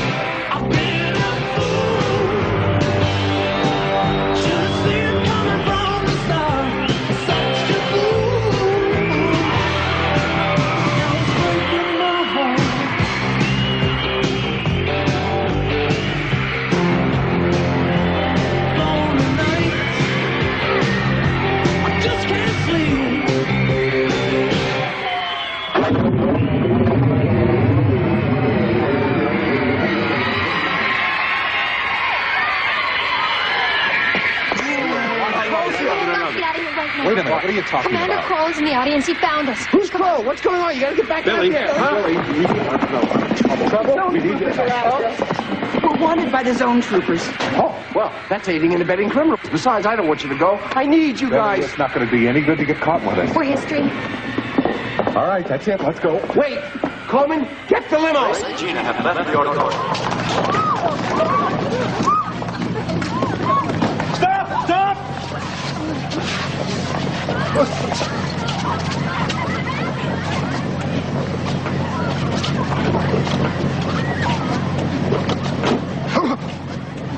Stay out of my way. I don't like you, and I don't like this place.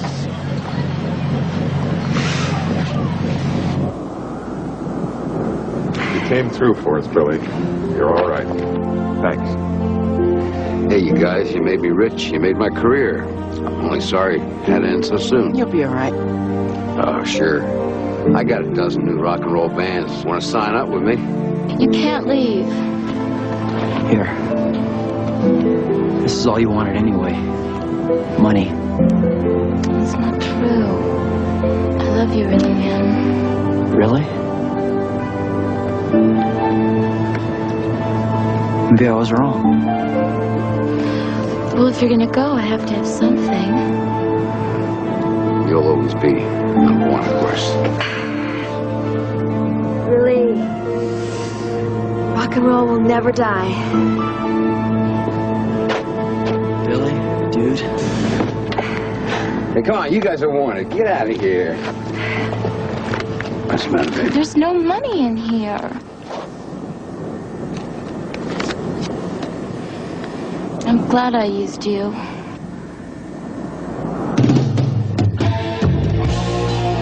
It was time to get out of the way of the wave we had created. Centrex would never be the same. Neither would we. For castles made of sand must fall into the sea, eventually. Rock and roll will never die. But if that's so, baby, neither will you.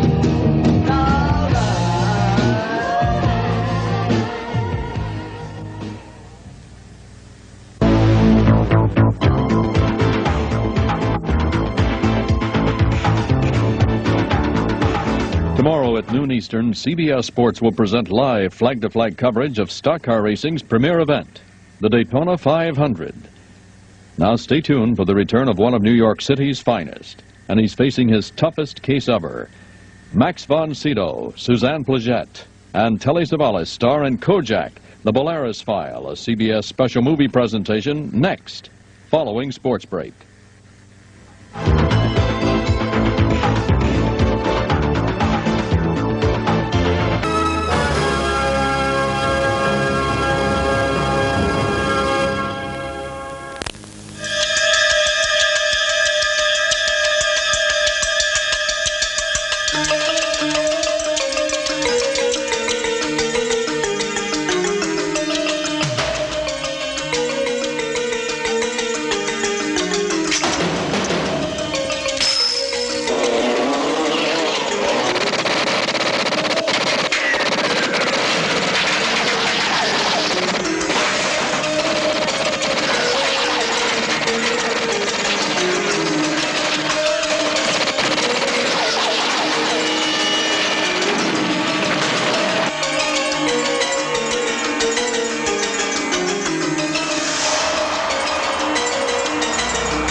is what it has come to. Look! Out there! They're coming back! Come on, move it! Here is where it shall be decided. Here it is. Greetings from the Humongous. In a world without gas, The Humongous rules the wasteland. I'm gravely disappointed that you wish to take the gasoline out of the wasteland. Defend the fuel. We'll never walk away. Give me the pump, the gasoline, the whole compound. this is a land that prays for a hero. Well, if anyone's gonna get in there, it's gonna be you. This is Mad Max 2.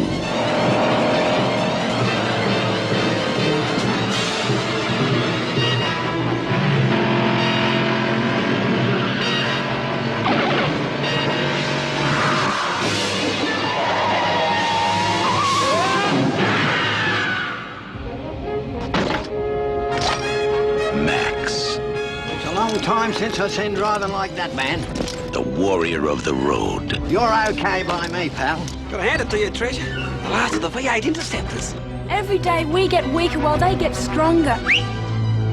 You want to get out of here? You talk to me. Now, to do the job, I need some high-octane gasoline. Got yourself a deal. You can run, but you can't hide! You gonna crash or crash through? I was wrong about you. I'm sorry.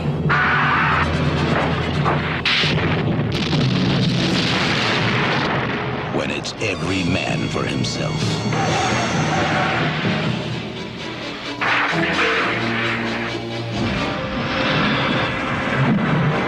And there's no place left to run.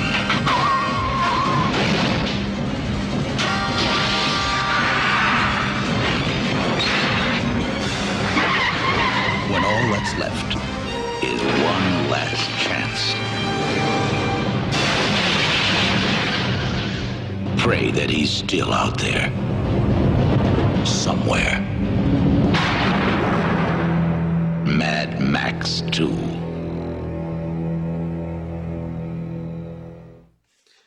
Alright, you know, I know Disney has had Star Wars for a while now.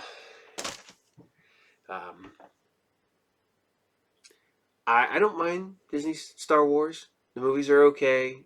I like Solo. I love Rogue One.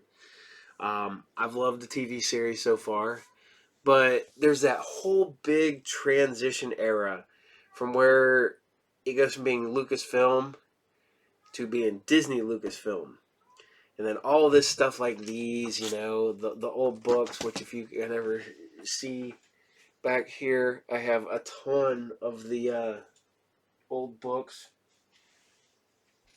All the legend stuff.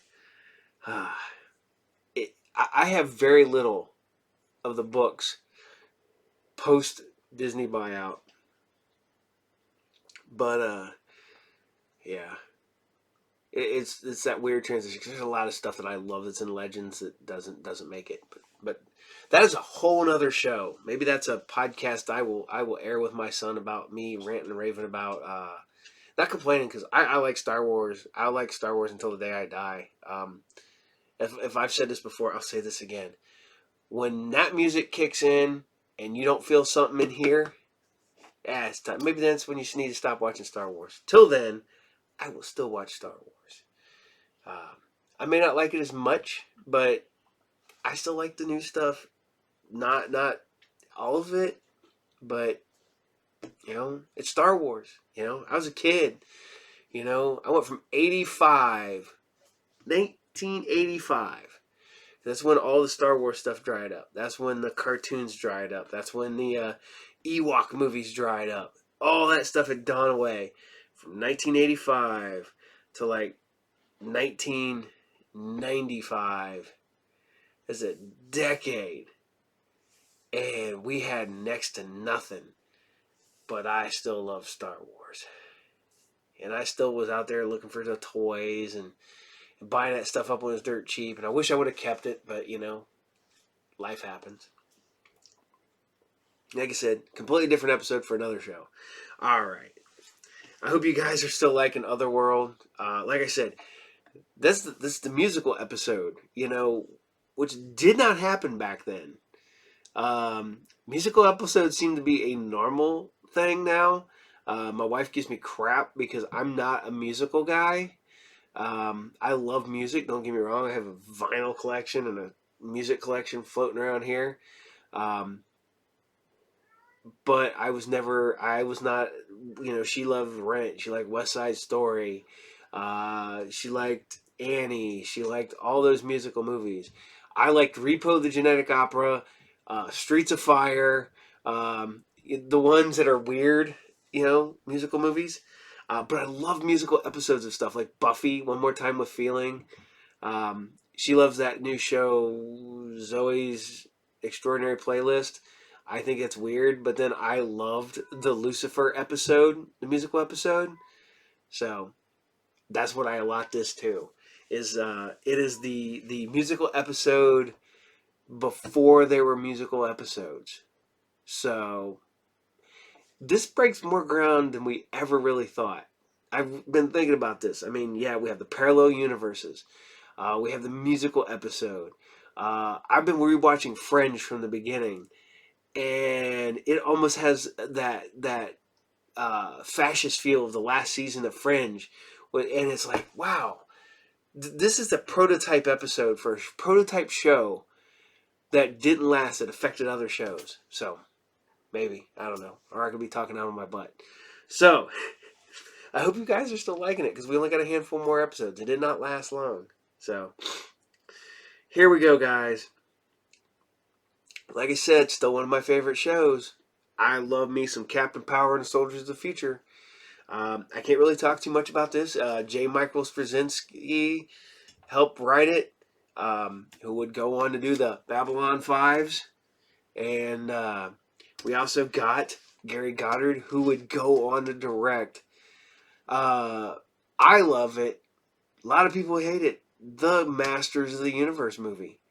He directed it. I just think they got it at the wrong time. I don't know that whole Canon Films thing.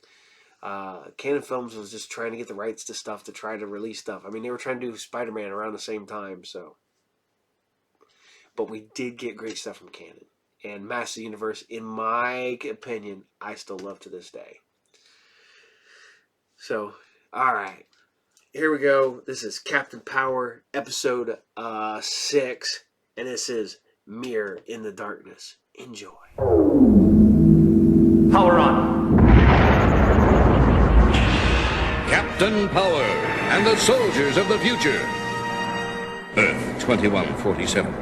The legacy of the Metal Wars, when man fought machine and machines won. Biodreads, monstrous creations that hunt down human survivors and digitize them.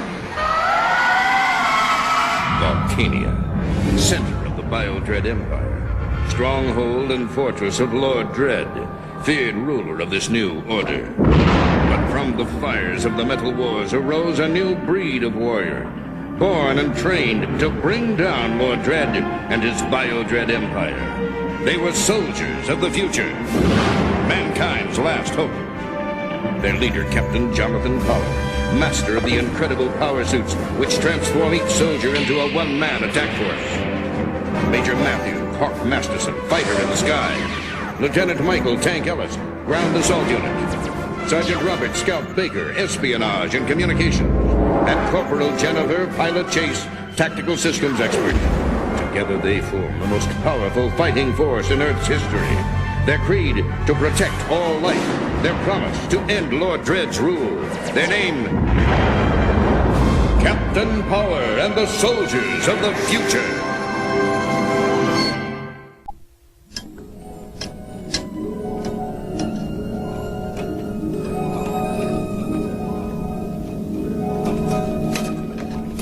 Dad. Drink up slow. Gotta get your strength up. Here and now's a special day. He's coming. Sure. You wait. You're going after rats, I am. Leastways we'll have something for eating, not funny dreams. Captain Power's real. What a funny dream. He's coming. and he'll take us all out of here to a hidey hole.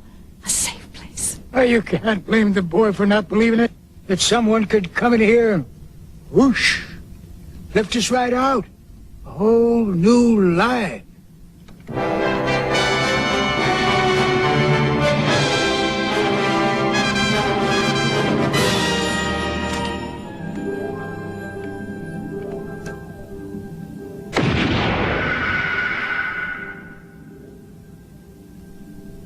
I'll be.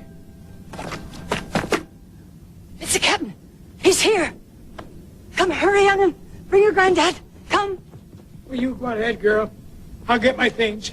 Go on.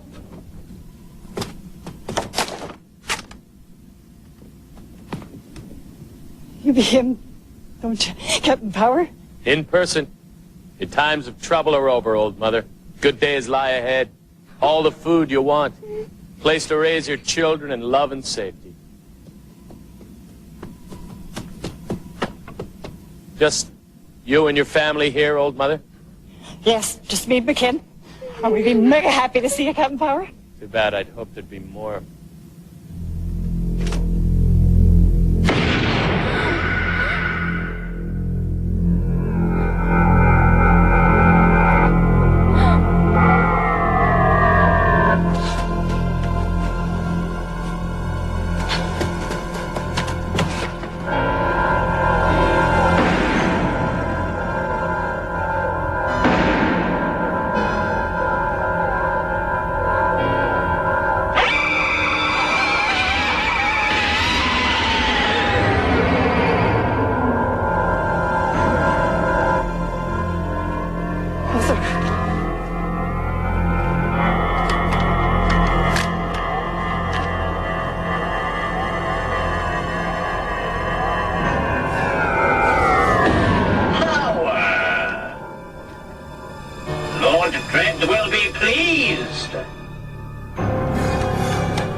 Journal 47-7 Mark 12. Captain reporting. Scout has detected an unusual amount of dread activities in Sector 9 and coded broadcasts on old military frequencies. Stranger yet, in the last 48 hours we have encountered 3 settlements barren of life. How could hundreds of people just disappear or surrender without a fight? How? Still nothing on the infrared. That makes 4 settlements abandoned. I thought I picked up something a while ago. Might have been a flare. Didn't last long enough to get a fix on it. Just outside sensor range. Set course for another sweep. Double check the area, see what we can find. Captain, Bybrid at 4 o'clock and closing. Has he seen us? He's seen us. Shields up, all batteries fire.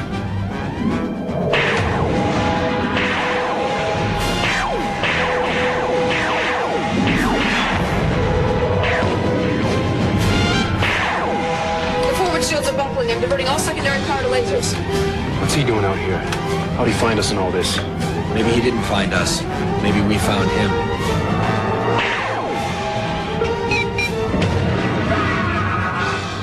Wingtip, Captain. Estimate 40% loss of control.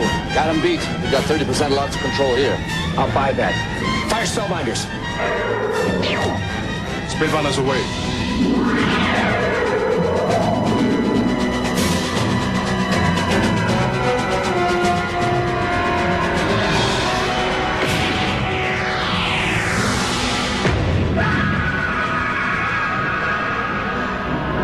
Good shooting. Status, pilot.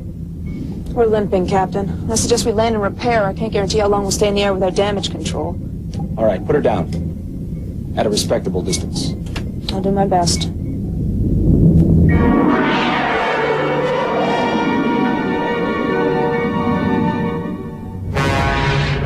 Our enemy is an eccentric. He may have friends we know nothing about. By impersonating him, you may encounter them. It's worth the risk if by doing so I may serve my Lord Dread. Your next target is a few hours away, for Sauron has been delayed. The armor fits you well.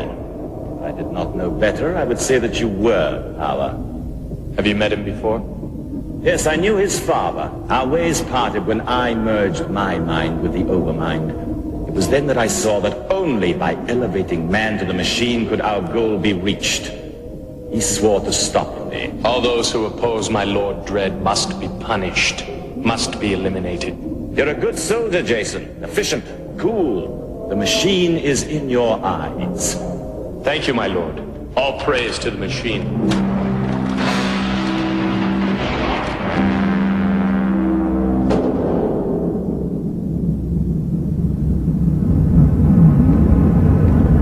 You guys keep your eye on things for a while. I'm gonna do a little reconnoitering. Should have her up within the hour.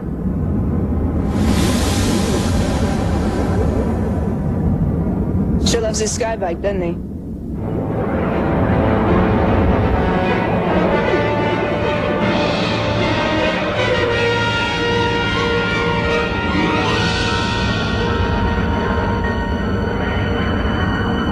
I think I've got something. Going down to check it out.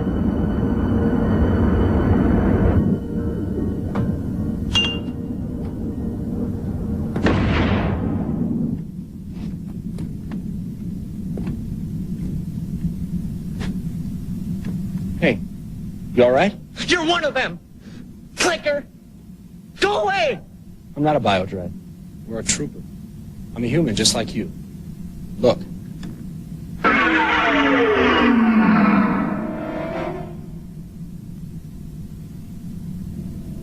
There. See, it's okay. Trust me. We'll take you to someplace safe. Clicker! Oh! Help me, huh? Just like you helped my family? Well, I got news for you, Captain. Ain't anybody ever gonna find you. Ever! I don't like it. It's been gone too long. Trouble? What is this new? Still no contact. I've tried raising the captain on all frequencies. Nothing up there but static. Right. Tank with me. Scout and pilot stay with the ship. If the captain chirps in, let us know. Try to pick up his tracer box. Might be difficult. I'm not getting anything on his tracer box either.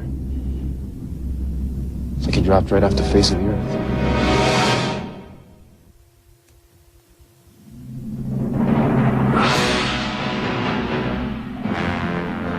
You got his bike? Yep, stuck away good. Took care of his beatbox, too. Hate to intrude. You think any of you guys can tell me what's going on? What's going on is dying time, Captain. Not so bright, shiny now without all that armor, Yeppo. Not so big, so tough. No women or kids to hurt now. I don't know what you're talking about. Don't play rum-dum with me. Saw you, I did. You with your promises, taking away to safe haven. And what do we get but the bio-bird itself? And you fry him with them. But my folks are law believers. Taught me right. We're gonna give you a trial. That's the word. And then we're gonna kill you. Not much of a trial. We've been hearing stories. Say power will take you someplace safe. Only it ain't so. Saw you do it. My folks believed in you. Listen, you've got to believe me. I don't know what you're talking about. And you see, Biobird, you mean Sauron? Yeppo. Boy says he saw you and him together. Took his family. Well, then obviously someone, one of Dread's people, is impersonating me. And if you give me a chance, I can prove it. No. Saw you. And Granddad. He heard you. Didn't you? I don't know. The voice sounded the same. A different some which way. I'm not sure. Then it's on me. And I say it's him. If you don't skull, having him coming after your folks. Hold with me. We'll take voices on this outside. You Keep close eyes on this one. Come.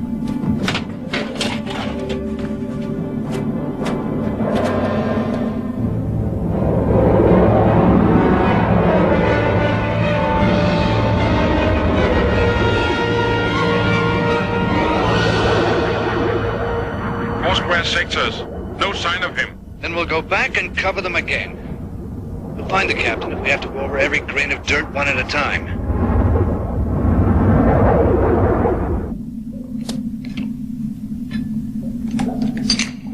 Hey, listen. Changed my mind. I'll tell him what I know.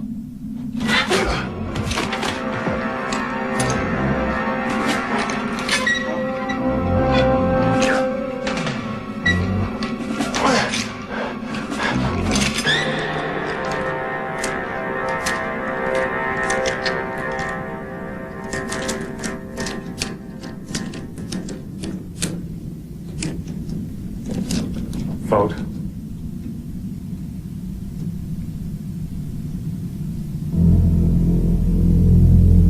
So be it.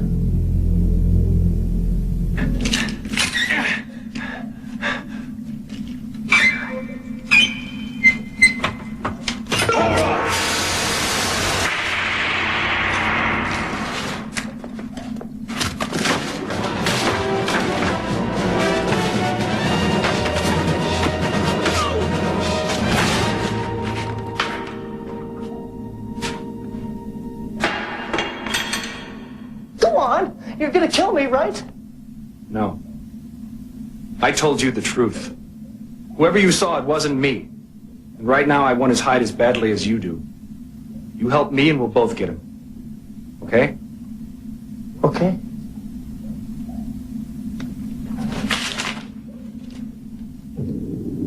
This is Power, come in. Captain, is that you? Where the blazes are you? Sector 3, coordinates 9 by 6. On our way. Okay, go ahead. Now, first you say a signal comes in. Then this captain offers safe passage. Then he asks where we be and he comes. And the flares? One flare up says he here. The second flare we didn't know. Second flare brings the biobird. All right. That's what I had to know. Let's go.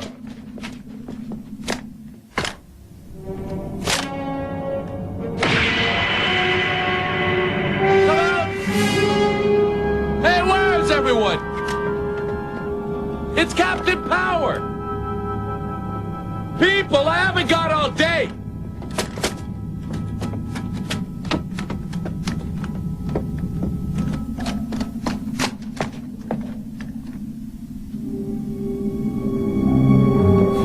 Come on! Hey, it's all right! I'm gonna take you to a safe place!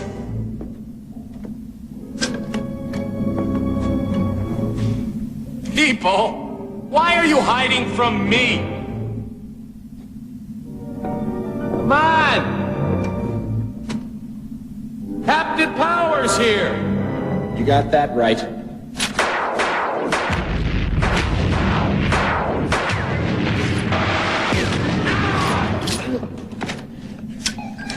This is Jason. Send reinforcements. I have Captain Power. Repeat, I have Captain Power. Pretty power suit. Too bad it's not the real thing. Because you're gonna need it. You don't really think I came here alone? Did you? If you had 1,000 of them, they wouldn't keep me from you. Farewell, Captain. Now!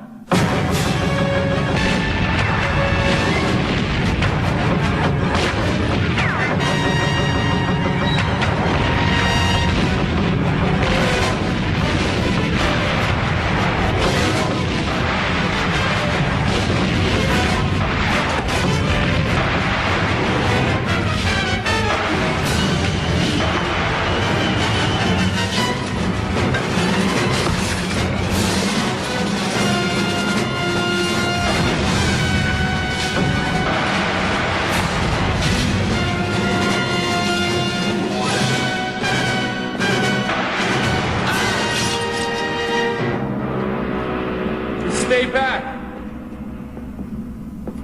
I'm Lord Dread's favorite. If you hurt me, he'll hunt you down. He'll kill you.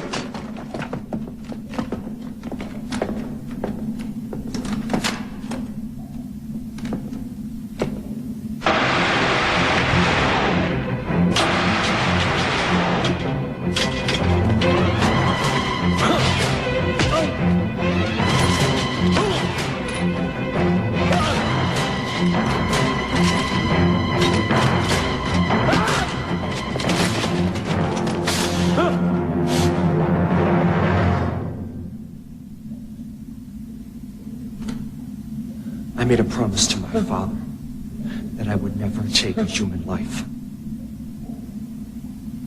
That I would protect and preserve all people. You almost made me forget that promise. Almost.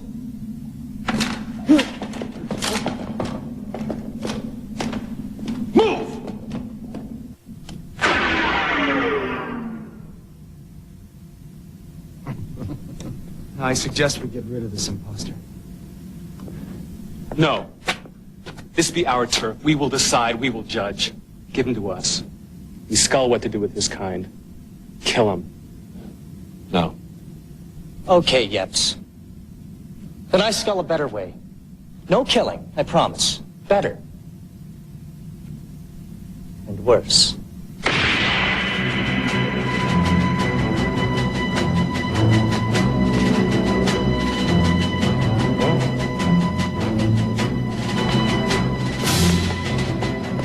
Flares up. Biobird will be here anytime. We're ready. Come on.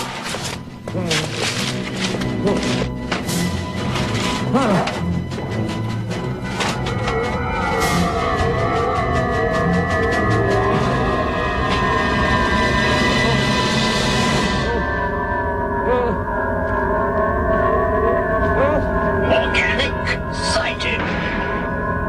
Digitizing.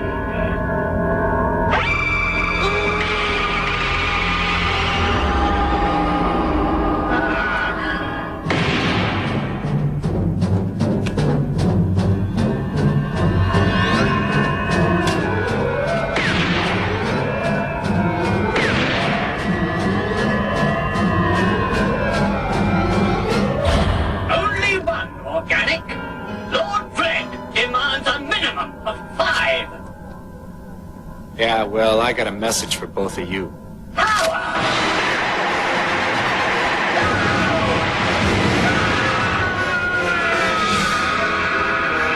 Tell your master no more imposters.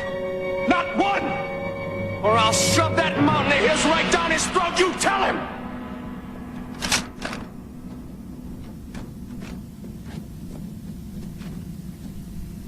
You didn't have to get so close, Captain. Yeah, but it wouldn't have been quite so satisfying.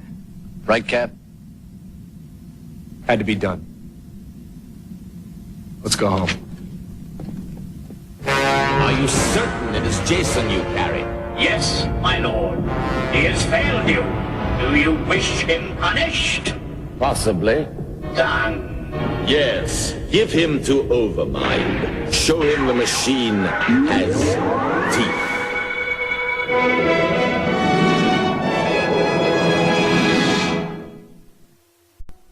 This is Captain Power. I'm closing in on Dread.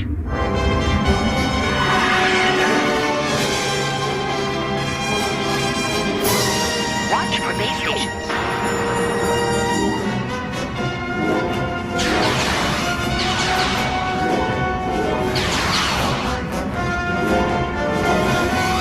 Visibility down. Going to scanning systems. Activated. Check energy levels.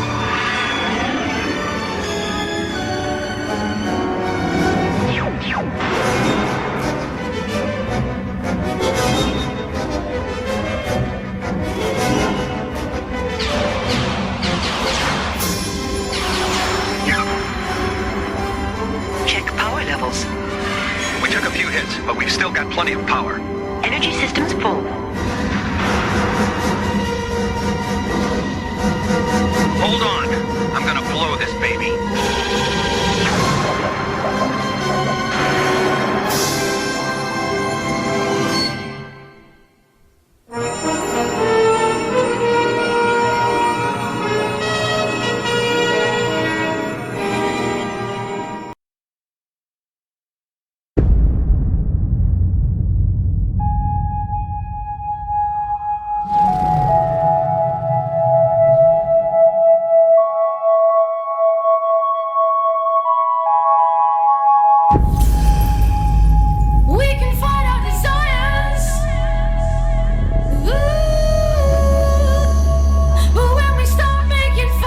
brain feel as if time is passing at 1% its normal speed.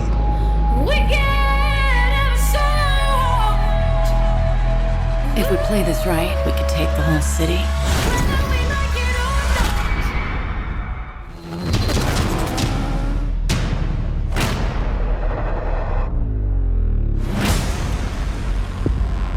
800 million people living in the ruin of the old world. Only one thing fighting for order in the chaos. The men and women of the Hall of Justice. Peachtree's is the manufacturing base for all the slow-mo in Mega City 1. You know how often we get a judge up in Peachtree's? Well, you got one now. She has control of everything. Levels 1 to 200. This is Mama. Somewhere in this block are 2 judges. That's not good. I want him dead. We're gonna have to go through him. Rookie, you ready? Yeah. You look ready.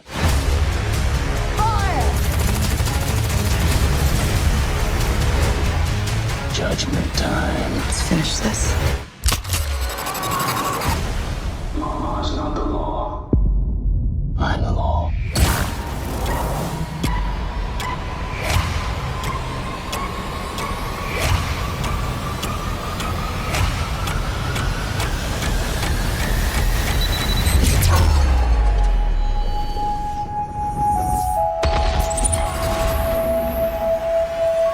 Negotiations over.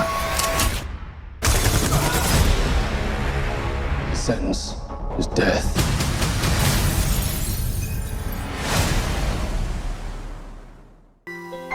The people who brought you the box office hit The Dog Who Stopped the War now bring you the Peanut Butter Solution. But what did he see? Spill it, you sniveling rabbit! A senor. The senor. And he's no rabbit. A fox, maybe. Lady and gentlemen, a toast to this new hair. So kind, what are we gonna do? But it's not his fault. 20 other kids were missing from school.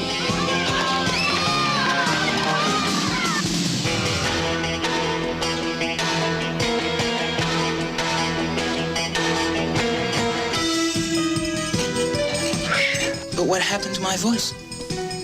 Is your father really dead? Come on, say it! Stop! One really ripe banana. Get out of here and let a guy do what he's gotta do. 5 dead flies. Human hair grows only half an inch a month. No more. 1 rotten egg. So you don't know that there is something very funny about this problem? The last thing is a spoonful of peanut butter. Michael, get out of there. You gotta watch out. Poor thing. He's got a bad case of amnesia. Don't use too much. Mr. Jingles, it's moving. Michael! Where's your hair? Am I gonna get blamed for this too? Don't miss the Peanut Butter Solution.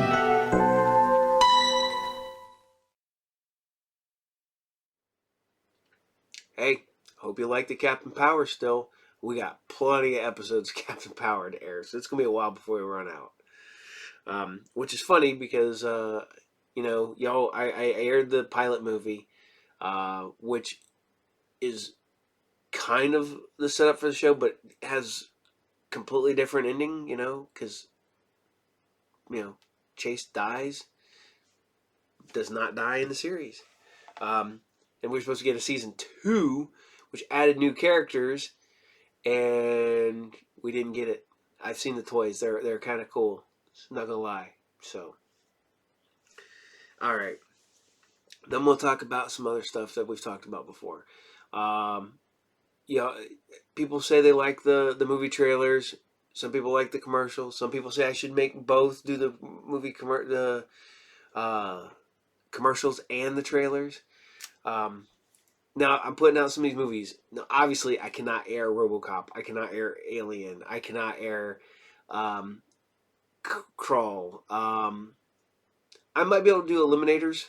I didn't think I'd be able to air Vindicator, but you know, here we are. I've aired it. So, and there's a lot of things I can air because I'm not monetized and I don't at this point I don't care to be, because once you're monetized, I can't like any of this stuff. So there's a lot of difference between this, but there's also stuff that YouTube can take down. So whatever. But I'm still looking for stuff that you guys may have watched, maybe some HBO back in the day, or TNT, Monster Vision, stuff like that. I found Damnation Alley on YouTube, but whether I can air it is a completely different beast.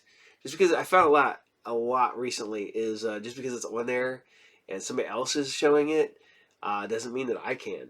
I don't know how that works, but it does. So, all right, here we go. Here's what I'm having issues with, because I can't find all the episodes streaming online. I don't know why, but we missed episode 2 of War of the Worlds. There's 3 seasons, but I'm only finding maybe 20 episodes. So I'm going to spend more time when I actually have some downtime and try to find the episodes. So if I missed one here and there, I apologize. We'll fill it in as much as we possibly can, or at least keep it as close as we can. Or if I just can't find more, we'll shuffle off to another show and maybe come back to this later. Like I said, I'm looking at I've literally got my paperwork here that I write everything down. For those who don't know, if you want to do a quick grab, boom, there's tomorrow's episode. Yeah. So if you saw that, you could pause it, and you might be able to see what the lineup for tomorrow's episode is. Or I might be a jerk and just mix it up, but that is already taken. That is already in the can, not in the can, but on the computer. Because we don't record stuff on film no more. It just got to be edited together. So, here you guys go. This is War of the Worlds. This is episode 3. I know I skipped episode 2, but this is episode 3. And this is Walls of Jericho. Enjoy. In 1953, Earth experienced a War of the Worlds. Common bacteria stopped the aliens, but it didn't kill them. Instead, the aliens lapsed into a state of deep hibernation. Now the aliens have been resurrected, more terrifying than before. In 1953, aliens started taking over the world. Today, they're taking over our bodies.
They sure don't die very pretty, do they?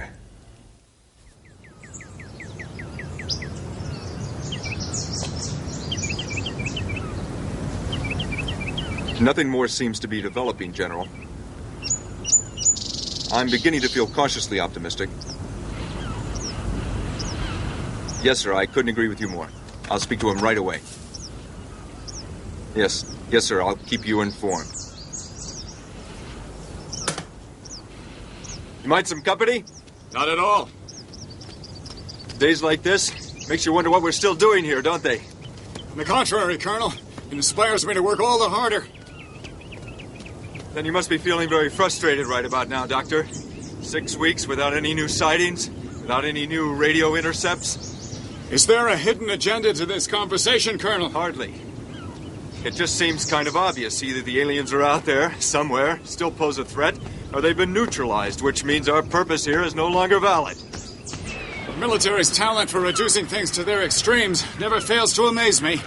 Well, General Wilson feels the aliens have been neutralized. So do I. The General feels that we eliminated all of them when we blew up their ships. Well, that's a premature conclusion, based on an insufficient number of facts. The General's very proud of the work that you've done, Doctor. He doesn't feel that you or any of the others should be kept from carrying on with the rest of your lives. Doesn't anybody understand? There won't be a rest of our lives if we give up too soon. The General is just concerned about the lack of activity, Doctor. He wants to know what he's paying for. Research. That's what he's paying for in case the aliens haven't been neutralized. Norton is still trying to decipher their language. Suzanne is trying to get a handle on the physiology. And you? I'm just trying to get in my morning run.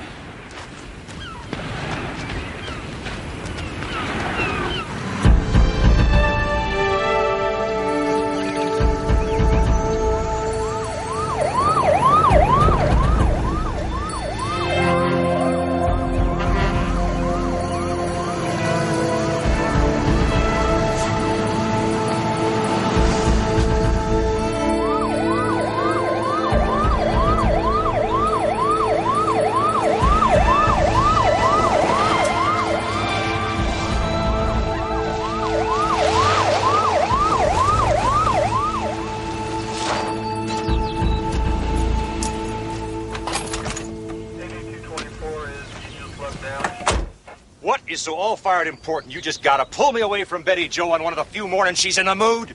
Can't tell you, Ted. Gotta show you. Well, this better be good, Zeke. This better be good. Good? Ain't nothing good about it. Fact is, it's about the worst damn mess I ever did see. Zeke, if you drug me out here, 'cause Kid's been skinny dipping in your pond again. Yeah, I just wish.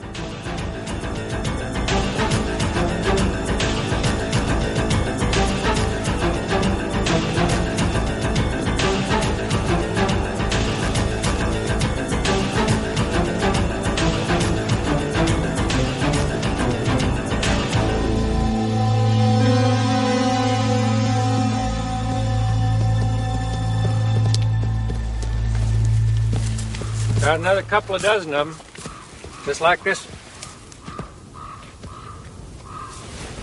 Coyotes, maybe? Just how many coyotes you ever heard of can drain every single drop of blood out of all these here steers?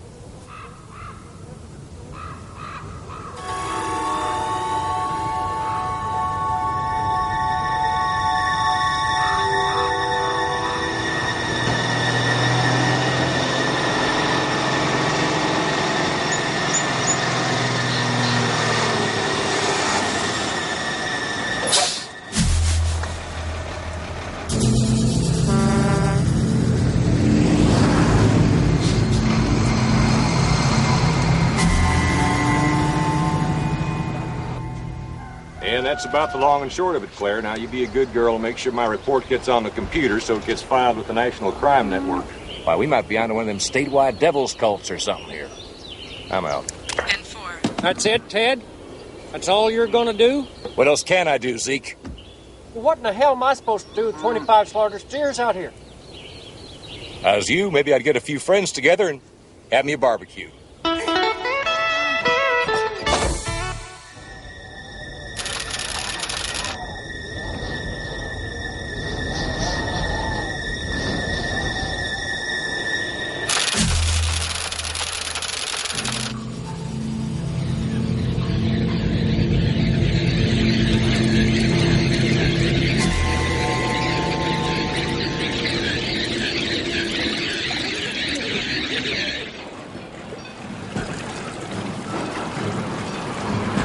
I have a difficult time accepting that the instrument of our salvation could also become our damnation. The concept is foreign, but we cannot ignore the inevitable conclusion, comrades.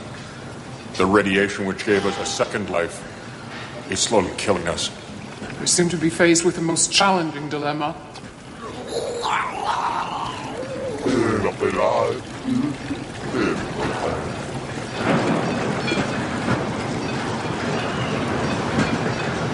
Our analysis indicates the high level of radiation needed to protect us from the indigenous bacteria of this planet causes our metabolisms to heat to dangerous levels. Our scientists seem to have a firm grasp of the obvious. Tell us something we don't already know. Isn't there anything you can do to disperse the heat? We are doing our best, Advocate. As you have seen, the treatments are slowing the degeneration process. But not reversing it. Unfortunately not. This planet's natural resources contain different elements than those on our planet. The lower classes are all alike. Excuses for every shortcoming. Advocate, it takes time for a species to adapt to a new environment. We don't have time. In our weakened state, our invasion will fail. As it is, we are already too weak to separate from this decaying flesh. Perhaps if you sought the guidance of the Council. No! Our leaders must be protected from such negative news. They must hear only of victory. Since your medicines have proven inadequate, you will find a more effective method of dealing with this killing heat. Solutions, not excuses. As you wish, Advocate. As we order, scientists.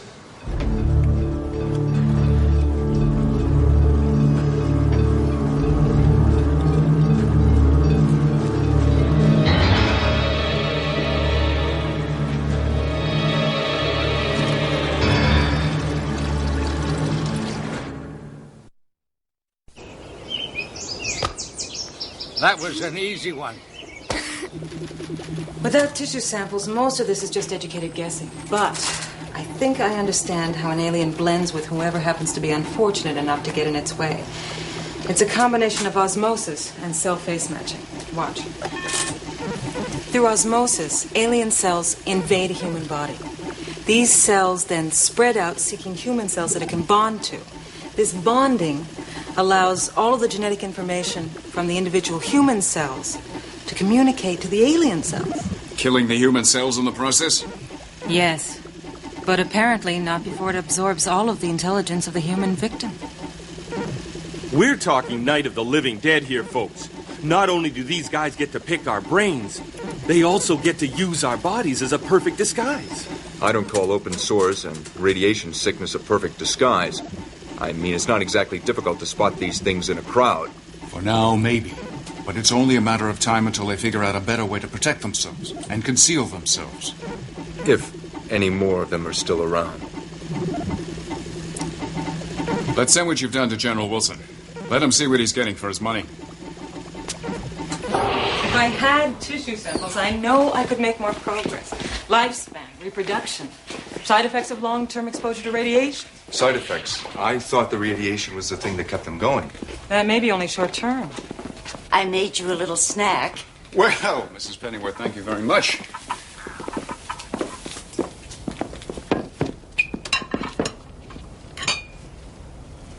Perhaps Mr. Drake would like a sandwich as well.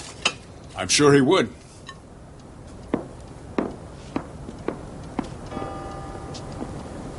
Dr. Forrester's notes indicate that the aliens are just as susceptible to radiation poisoning as we are. Why haven't you mentioned this before? I hadn't realized you're that interested in alien physiognomy, Colonel. Dr. Forrester's notes are terribly incomplete. It's hardly more than speculation. But maybe that's why we haven't heard any noise from the aliens. Maybe they've died, for good this time. You're jumping to conclusions again, Colonel. Am I, Doctor? Or does this fall under the category of educated guessing?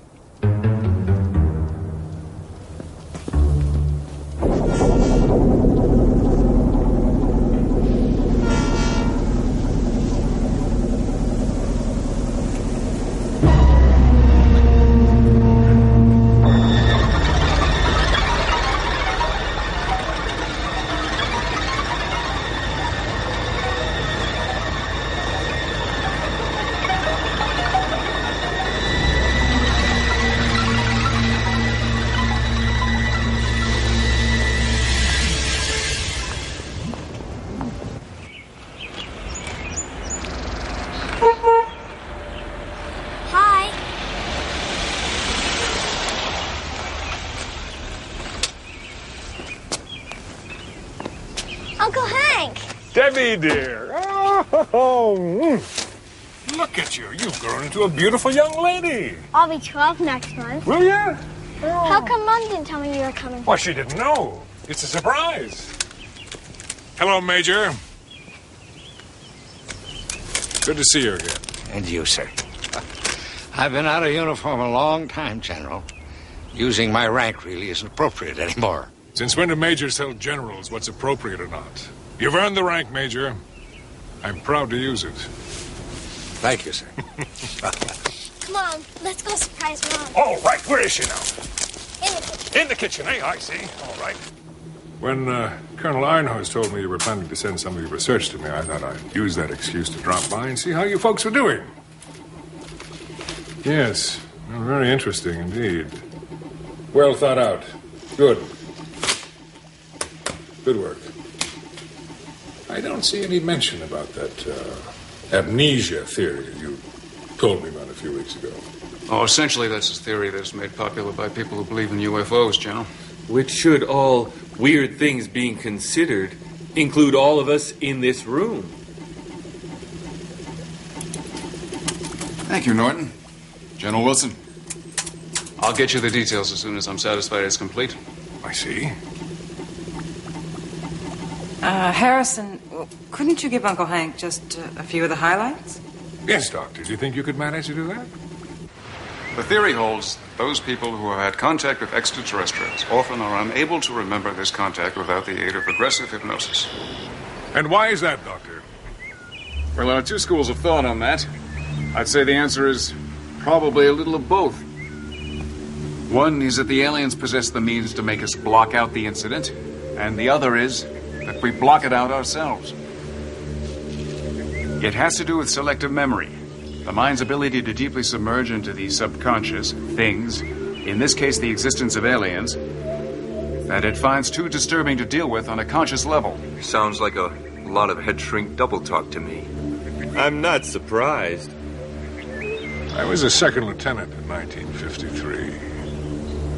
I saw a hell of a lot of action during that war, and for the life of me, I can't seem to remember a detail.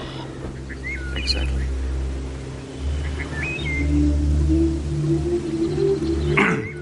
Is there anything else you wish to see, General? What? No. I think I've been pretty well brought up to date. Except for a briefing by you, Colonel. If you'd just follow me, please, sir. You are staying to dinner, aren't you, Uncle Hank? I wouldn't miss it.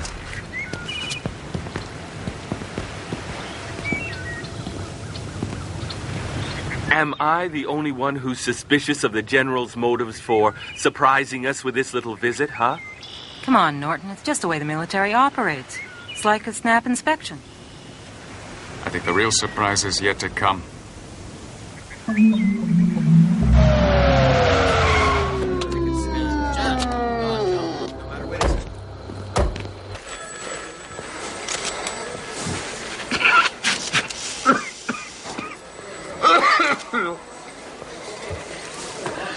How does an entire graveyard shift? 12 men and women disappear without a trace. Got me, Lieutenant. Here's a manager's list of what's missing. Plastic tubing, some kind of plastic fabric they make here in a truck. I guess to haul the stuff away. No money, no drugs. 我見到龍，好大條龍嘅，真係見到㗎。係啊，唔係假㗎，見到龍。What do we got here? He's the janitor, I think. I found her hiding in the utility closet out back. What's your name, ma'am? 佢講乜嘢啊？ Hey, Chin! Chin, get in here. What do you need, Lieutenant? It's vacation. I'll settle for a translator. My Chinese is a little rusty. Oh, yeah? Guess what? So's mine. Go on, lady. Talk to the man. 我見到條龍，好大條嘅條龍，好長好大條嘅。 She's saying something about monsters. 都見到。No. 但係 About 嗰啲就 dragons. At least I think it's 就 dragons. 唔見咗啦，條龍都唔見咗，咁啊走咗去，咁啊嗰陣時咧 And 我 the 都好 dragons 驚， disappeared, and 唔見到條龍我就好驚。 everybody got up and left like nothing ever happened. That's it. Dragons, huh? Why not ghosts or hobgoblins or something I could understand? Take her in and get a full statement. Yes. The planet is getting weirder by the minute. I want your report filed ASAP, and make sure it gets on the computer. Want me to include that stuff about the dragon? Why not? Why should we be the only ones having all the fun?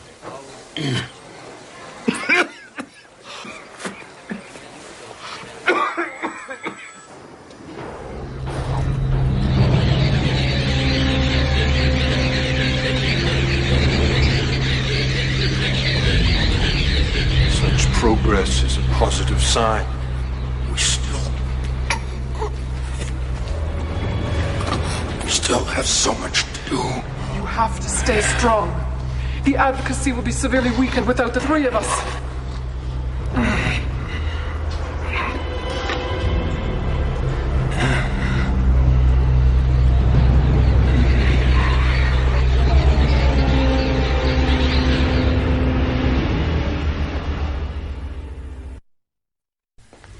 Mrs. Pennyworth sets a wonderful table, don't you think? Yes, she and Mr. Kensington have made us all very comfortable. You'd never know it, but Mrs. Pennyworth was a very valuable asset in the American section of Berlin during the last war. Her husband did the same thing with the Brits. Rumor has it they met one night when they were both trying to infiltrate the Russian sector. Oh, that woman has seen a lot of history. Even helped write some of it, too. And this house has had its own share of history as well. A few nuclear physicists lived here in the early days of the Manhattan Project. And just before you, we kept a KGB defector here. I wonder who the next occupants will be. Harrison, does that sound suspiciously like an eviction notice to you? I wouldn't look at it that way, Mr. Drake. All missions eventually come to an end, and that's why I'm here. To thank you all, personally, for a job well done. I'm sorry, General. But the job isn't done. Well, I'm completely satisfied with everything you've accomplished. We've hardly accomplished a thing. Uncle Hank, I can't believe you're cutting us off. Suzanne, your own research suggests the aliens were susceptible to radiation poisoning. How do you know that? I haven't released that data yet. I don't think it takes a scientist to realize that any of those creatures that weren't blown up with their ships have died from radiation poisoning. General, if you shut us down now, you're going to be repeating the same mistake that was made 35 years ago. On the contrary, the aliens are finished. And now I suggest you all get on with the rest of your lives. How much of this is your doing, Colonel? The General asked me to make reports. I make reports. I'm just doing my job, Doctor. I wish to God you would let me do mine.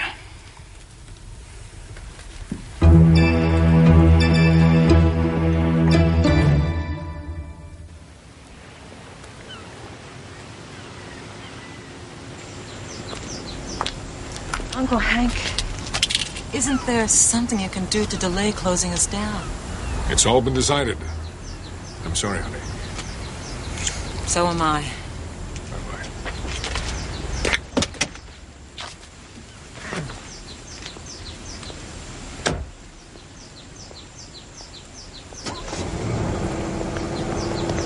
Good morning.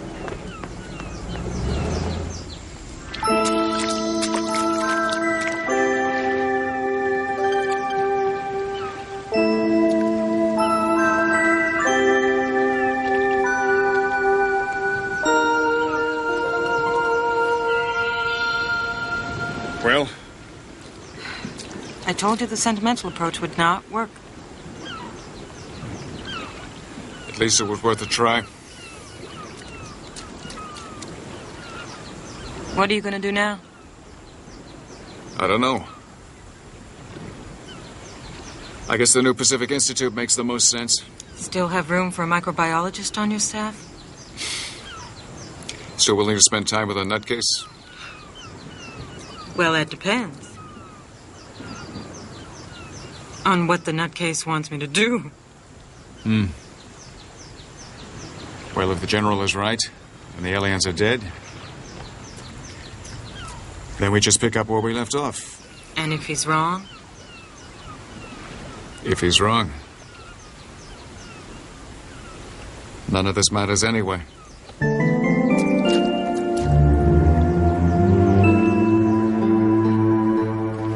A few more boxes for you, Doctor. Thank you, Mrs. Pennyworth. I don't know what all the rush is about, though. General Wilson said you could use as much time as you needed to move out. Well, I guess I'm just one of those people who doesn't like to stay where he's not wanted. Gonna miss having you and the others around. It's almost like having a real family. I know.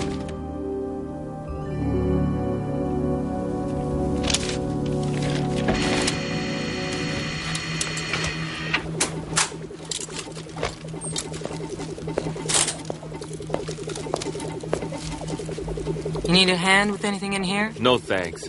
My daddy always used to tell me, never get so comfortable with a place or a woman that you can't leave in 5 minutes flat.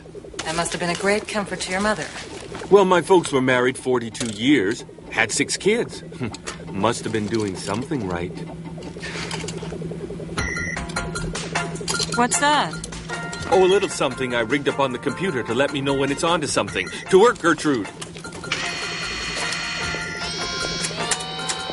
Well, what have we here?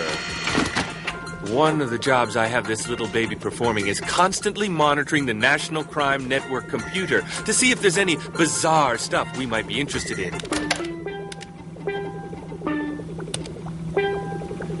Excuse me, but isn't tapping into that computer just the tiniest bit against the law? I don't know. I never asked. Well, let's see if there's something worth going to jail for.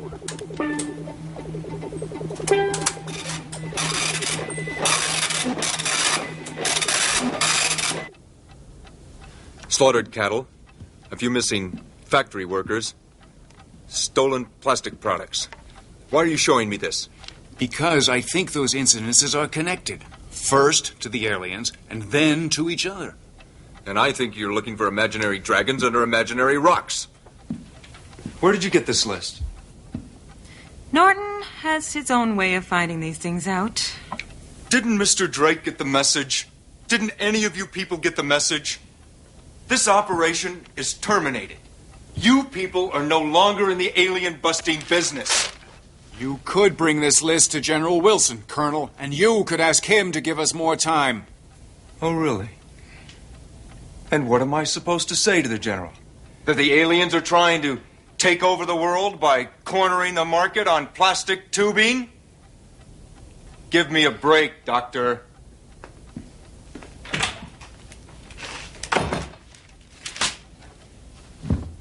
He's got a point, you know, Harrison.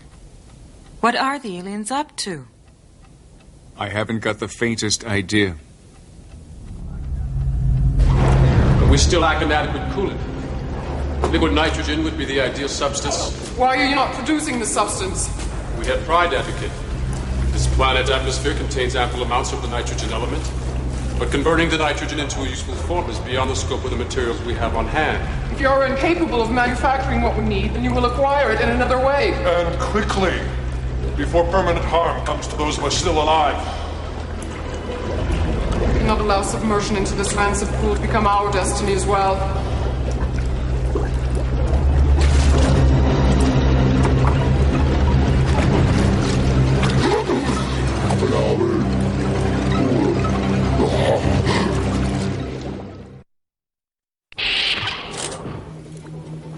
Sorry, Harrison. I've run this data through the computer a dozen different ways. Now, as far as I can see, nothing we are trying to lay on the aliens has any communications value. Of course, when you get right down to it, how can you tell with these guys? I haven't been able to conjure up any military applications either. So that brings us right back down to biological. Thank you. You come up with anything? Oh, unless it's for nutritional value. At the moment, we don't know a thing about the aliens' dietary needs. I haven't got a clue what they'd be using bovine blood for. Maybe it had some sort of religious significance. What if it does? Where does that take us? It takes us nowhere is where it takes us. What about the stolen plastic? Well, I did some checking. This is what I found. The fabric that was stolen had some pretty interesting properties. It's a special plastic blend woven to create microscopic vents, which allow the fabric to breathe. Used one way, the venting allows the escape of built-up gases, but used another way, it creates a near-perfect shield for things as small as most bacteria. Like a contamination suit? Yes, I guess it is. Interesting.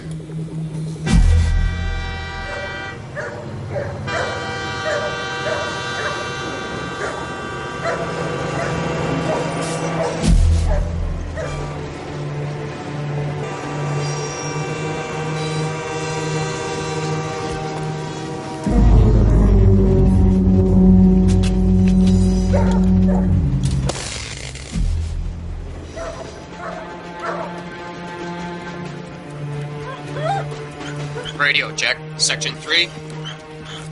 This is 3. Go ahead, Control. Security breach. Section 12, perimeter fence. On our way. Stop!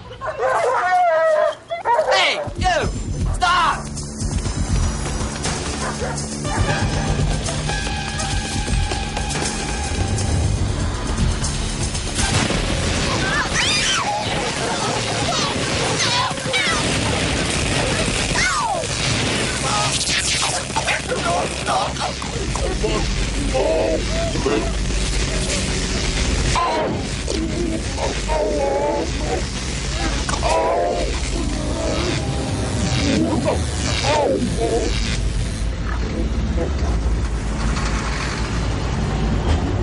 It must have been the description of what was left of the body that triggered the computer. Forward, Gertrude.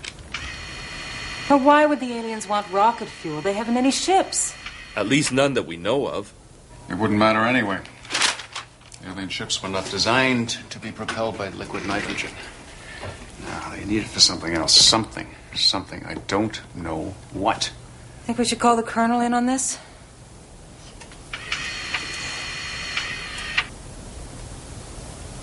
Sorry I asked. After all this time, the suits are finally completed. Completed, yes. But completely useless without some form of coolant.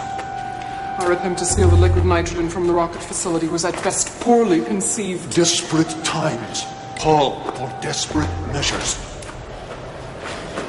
My own body temperature has risen to untolerable levels. So has mine. If we cannot survive, who will assume the mantle of the advocacy? I fear there are not 3 worthy candidates from among our ranks. Then pray that our current attempt at the refrigeration plant meets with success. To life immortal.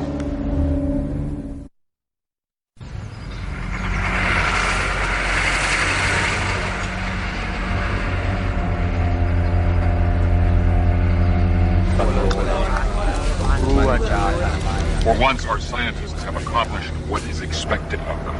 It will be interesting to see if they will rise to the challenge of maintaining their success. Our production of the liquid nitrogen is exceeding your quotas, Advocate. Then we will increase the quotas, Commander. Now isn't the time to grow lazy or complacent. Have your engineers double their output.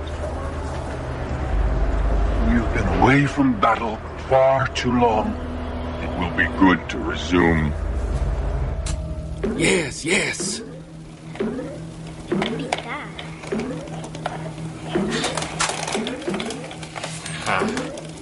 All right.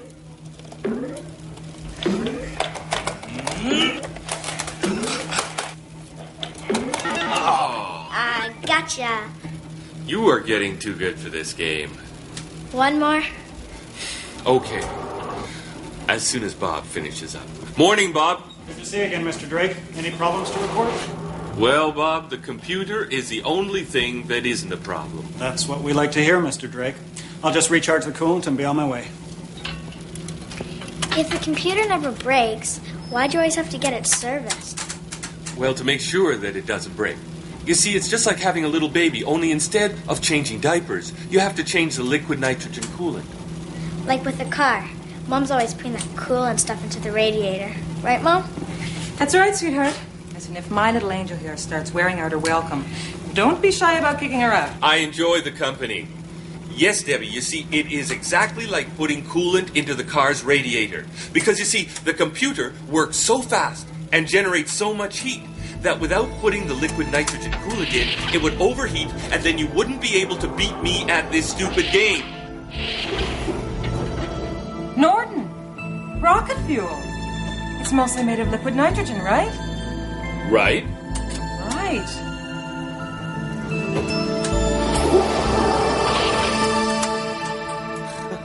Liquid nitrogen isn't only a propellant, Colonel, it's a coolant. Why am I supposed to be interested in such an exciting fact? Because it could be the coolant the aliens need to counteract the effects of radiation on their metabolisms.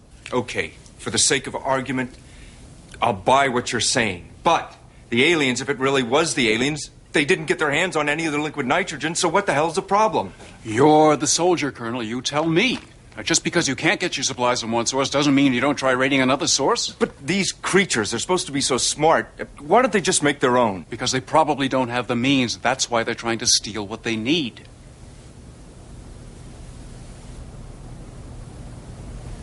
Okay. Where do you propose they're going to strike next?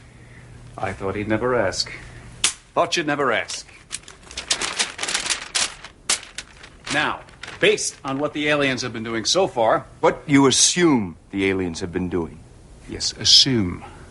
We know that they've been operating within a fairly limited area. Norton did some checking. He found there was only one reasonable source of liquid nitrogen in the same general area. All right. You've worn me down. I'll go with you. But you've got to promise me one thing. If you're wrong, you're going to get the hell out of my life and stay out. I won't even send you a Christmas card. Good. Where are we supposed to be going?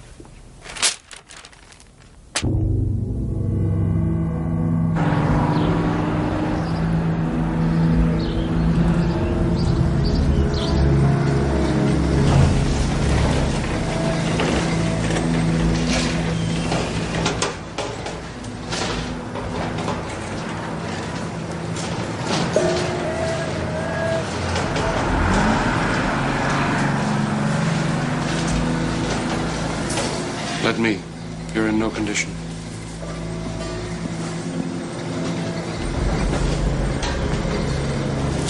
I count 12. Maybe one in the shadows. I'm not sure I can take all of them if things get ugly, Doctor. Why would things get ugly, Colonel? I thought you said all the aliens were dead. Something I can help you with? Yes.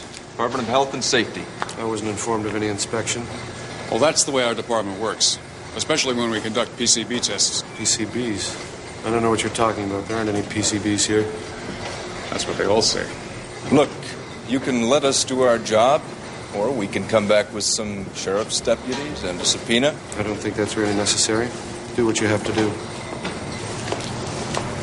What are PCBs? You don't want to know.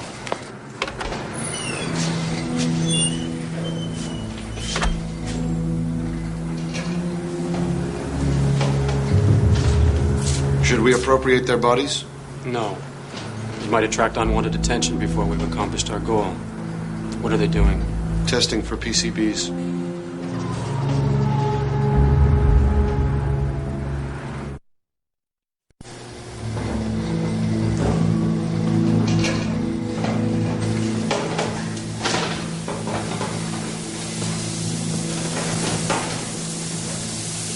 Well, are you satisfied that this isn't a stronghold of alien activity, Doctor? We just got here. You just hate to admit when you've made a mistake, right? My ego is healthy enough to admit mistakes. Wait a minute. Are you telling me mine isn't? It's not for me to say, Colonel.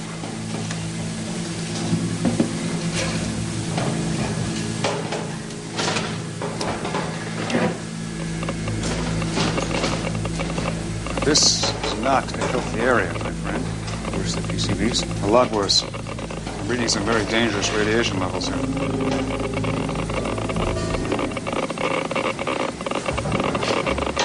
Department of Health and Safety. Your city working for you.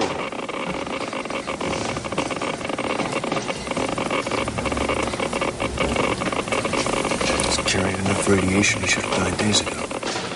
Maybe he did. This has gone on long enough, Ralph. 3 days you haven't been home. You don't call? You don't return my calls? I've been working. You really expect me to believe that? This is a factory, not a hospital. I mean, how important could this be? I've been working. What's her name, Ralph? You owe me that much. Who is she? Why is he treating me like this? He's been working. Good. Then he'll have plenty of money for a divorce lawyer. Did you hear me, Ralph?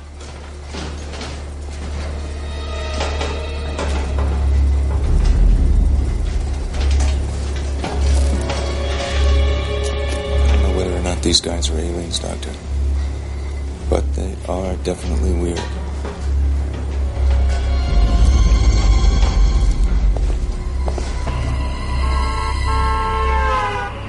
Weird is weird, Doctor. Weird does not mean aliens. But what about the radiation levels? And the way the workers were acting? It was like they were there and not there at the same time. Thin. Too thin to have allowed myself to be dragged here. Colonel? We've come this far, General. I recommend we go just a little bit further. What the hell do you mean by that? Meaning, this will tell us where they've taken all that liquid nitrogen.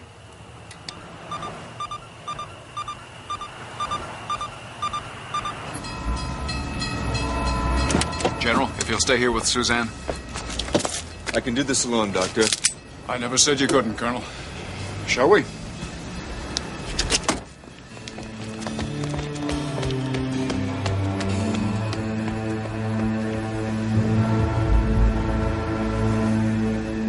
I'm getting too old for this.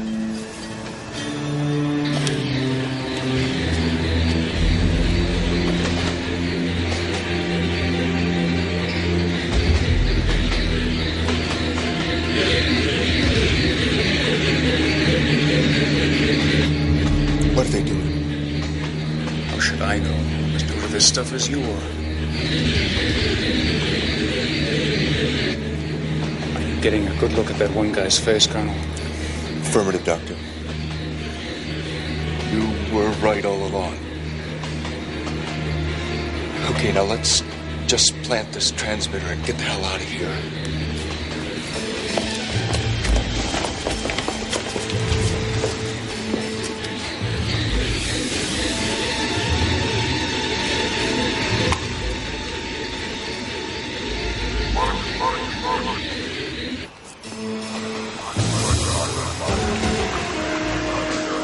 Now what? It's called the strategic withdrawal, Doctor.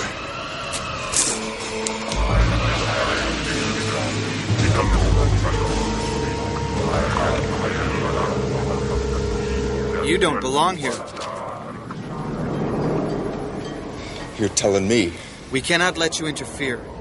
Look, buddy, whatever you things are doing, you're not going to get away with it. We have a mission. Your guns cannot stop us. You want to bet?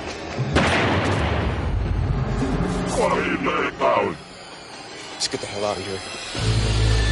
Maybe this wasn't a wild goose chase after all.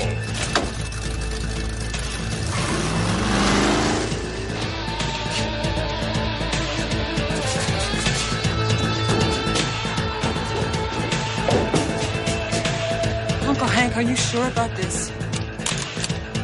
If I'm wrong, we'll apologize in the morning.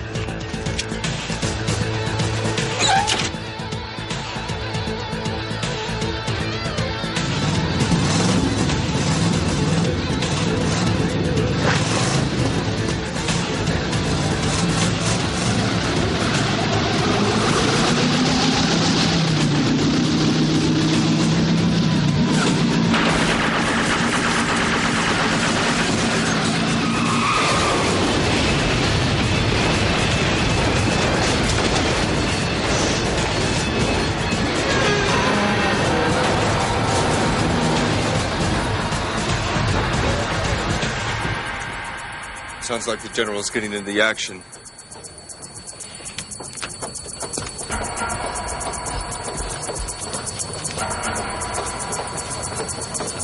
Now you see what we're fighting for. They sure don't die very pretty, do they?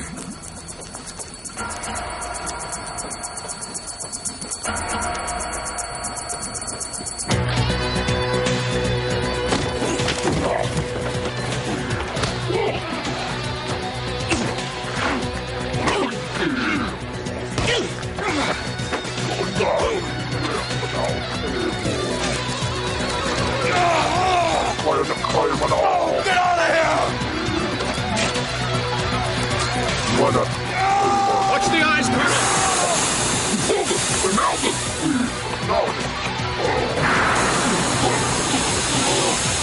Mind if I join you, Doctor?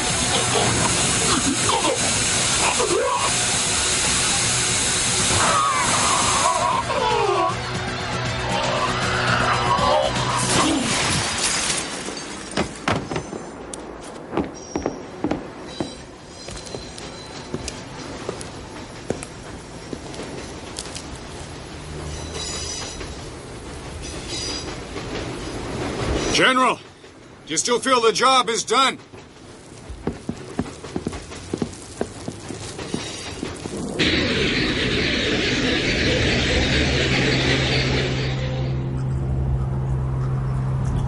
The failure of our comrades to maintain control of the refrigeration plant is something of a setback. Agreed. But it's hardly cause for serious concern. We have more than enough coolant to see our invasion through to its victorious conclusion. To life immortal.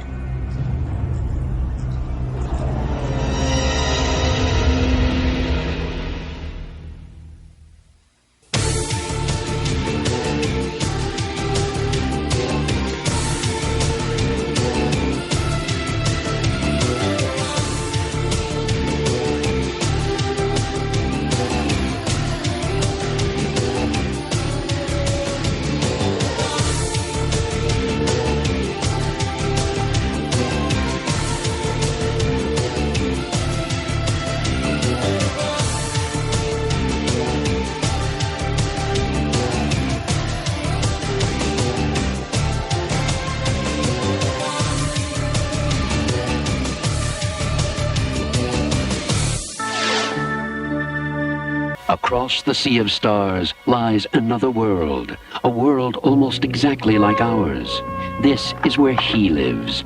He's 27 years old, single but searching. Favorite sports, windsurfing and Aikido. Favorite pastimes, cigars and sex. He has everything, except fulfillment. And then one night, it happens. Hey, good buddy, are you home? He has a very sudden midlife crisis. He lands in Cleveland. You do know why you were sent to me? Listen to me, small visitor. I can explain how you got here. Maybe you're here for some greater purpose, some cosmic cause. Here, he's forced to reassess his career goals. You went to med school? To explore new relationships.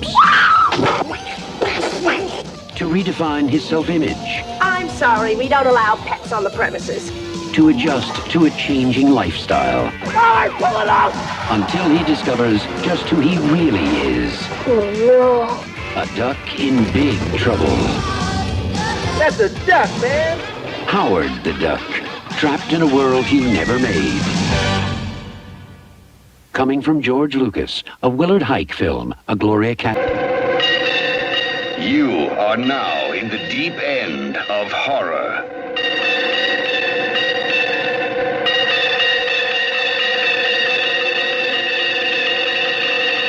Shockwaves. Once they were almost human. You mean to say that what we all saw out there is just a mirage? It was a minor underwater disturbance, with a hot sky acting on a cold current coming from a mile down below. Something unknown, something unforeseen, something unspeakable lives below, and it lives to destroy. They have risen. We created the perfect soldier from cheap hoodlums and thugs. and a good number of pathological murderers and sadists as well. We call them the Toten Corps, the Death Corps. Creatures more horrible than any you can imagine. From beyond the dead, from beneath the living, from the depths of hell's ocean, everything they touch will die in the deep. Shockwaves. Give me the flashlight. And we'll be left with nothing but that oil lamp. You don't need it. I need all the help I can get out there. Now let me have it.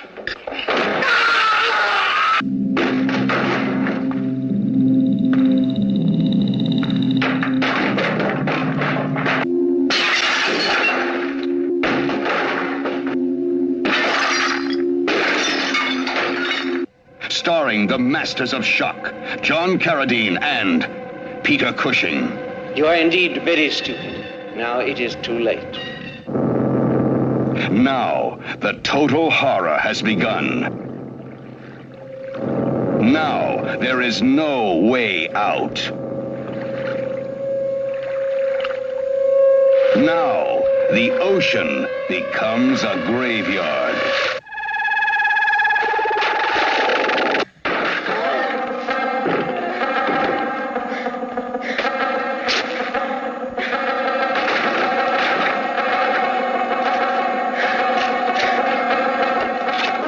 The faster you run, the quicker you die.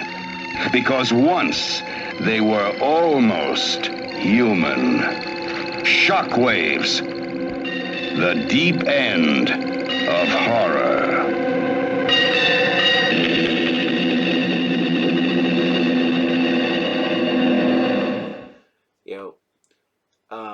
Mark pointed this out a while back. Because I was talking about rewatching this, and he goes, man, he goes, I really like this, but it did kind of get repetitive later on. And I'm like, yeah, it did. I mean, a lot of these shows, I think some sci-fi shows you feel like they were not long enough. Others you felt were too long because they could have tied it all up and they just, dragged it out for too many episodes. So I could see I could see War of the Worlds doing that. Maybe that's why I'll mix it up so you don't get tired of it. And, But some of these, like I said, Highwayman, since I only had, 9 episodes, you're just going to get them all. Because that's just, it'll be done. So. But, like I said, already got stuff for that when that ends. Because I'm always out there looking for new sci-fi, maybe old sci-fi, because I'm trying to keep it, I know I said this before, we'll try to keep it 70s, 80s, and 90s. Maybe I'll find something from the early 2000s, but I doubt it. So I will keep looking to make sure that you guys get the best in sci-fi shows. Because I know some of these are bad. Some are bad good, but you can't be good bad. Me and my son, we've had this whole discussion. The worst thing anything can be, it can be bad, but if you just, it's dull or it's boring. I love bad movies. They're funny and they keep my attention. You could have the best movie in the world, cinematically, you could have it shot well, you could have it directed, but if it's just boring, oh well. Alright, I hope you guys had fun tonight. I know I did. I love you guys for watching. Like I said, like and subscribe, all that fun stuff. Go over and check out my Twitter. Go check out my Facebook, Instagram. I talk comics, show comics, vinyl, DVDs, stuff that's obscure I put up there. Also, I'm just out there looking to keep this going. Have fun. I don't know what to tell you guys. Seriously.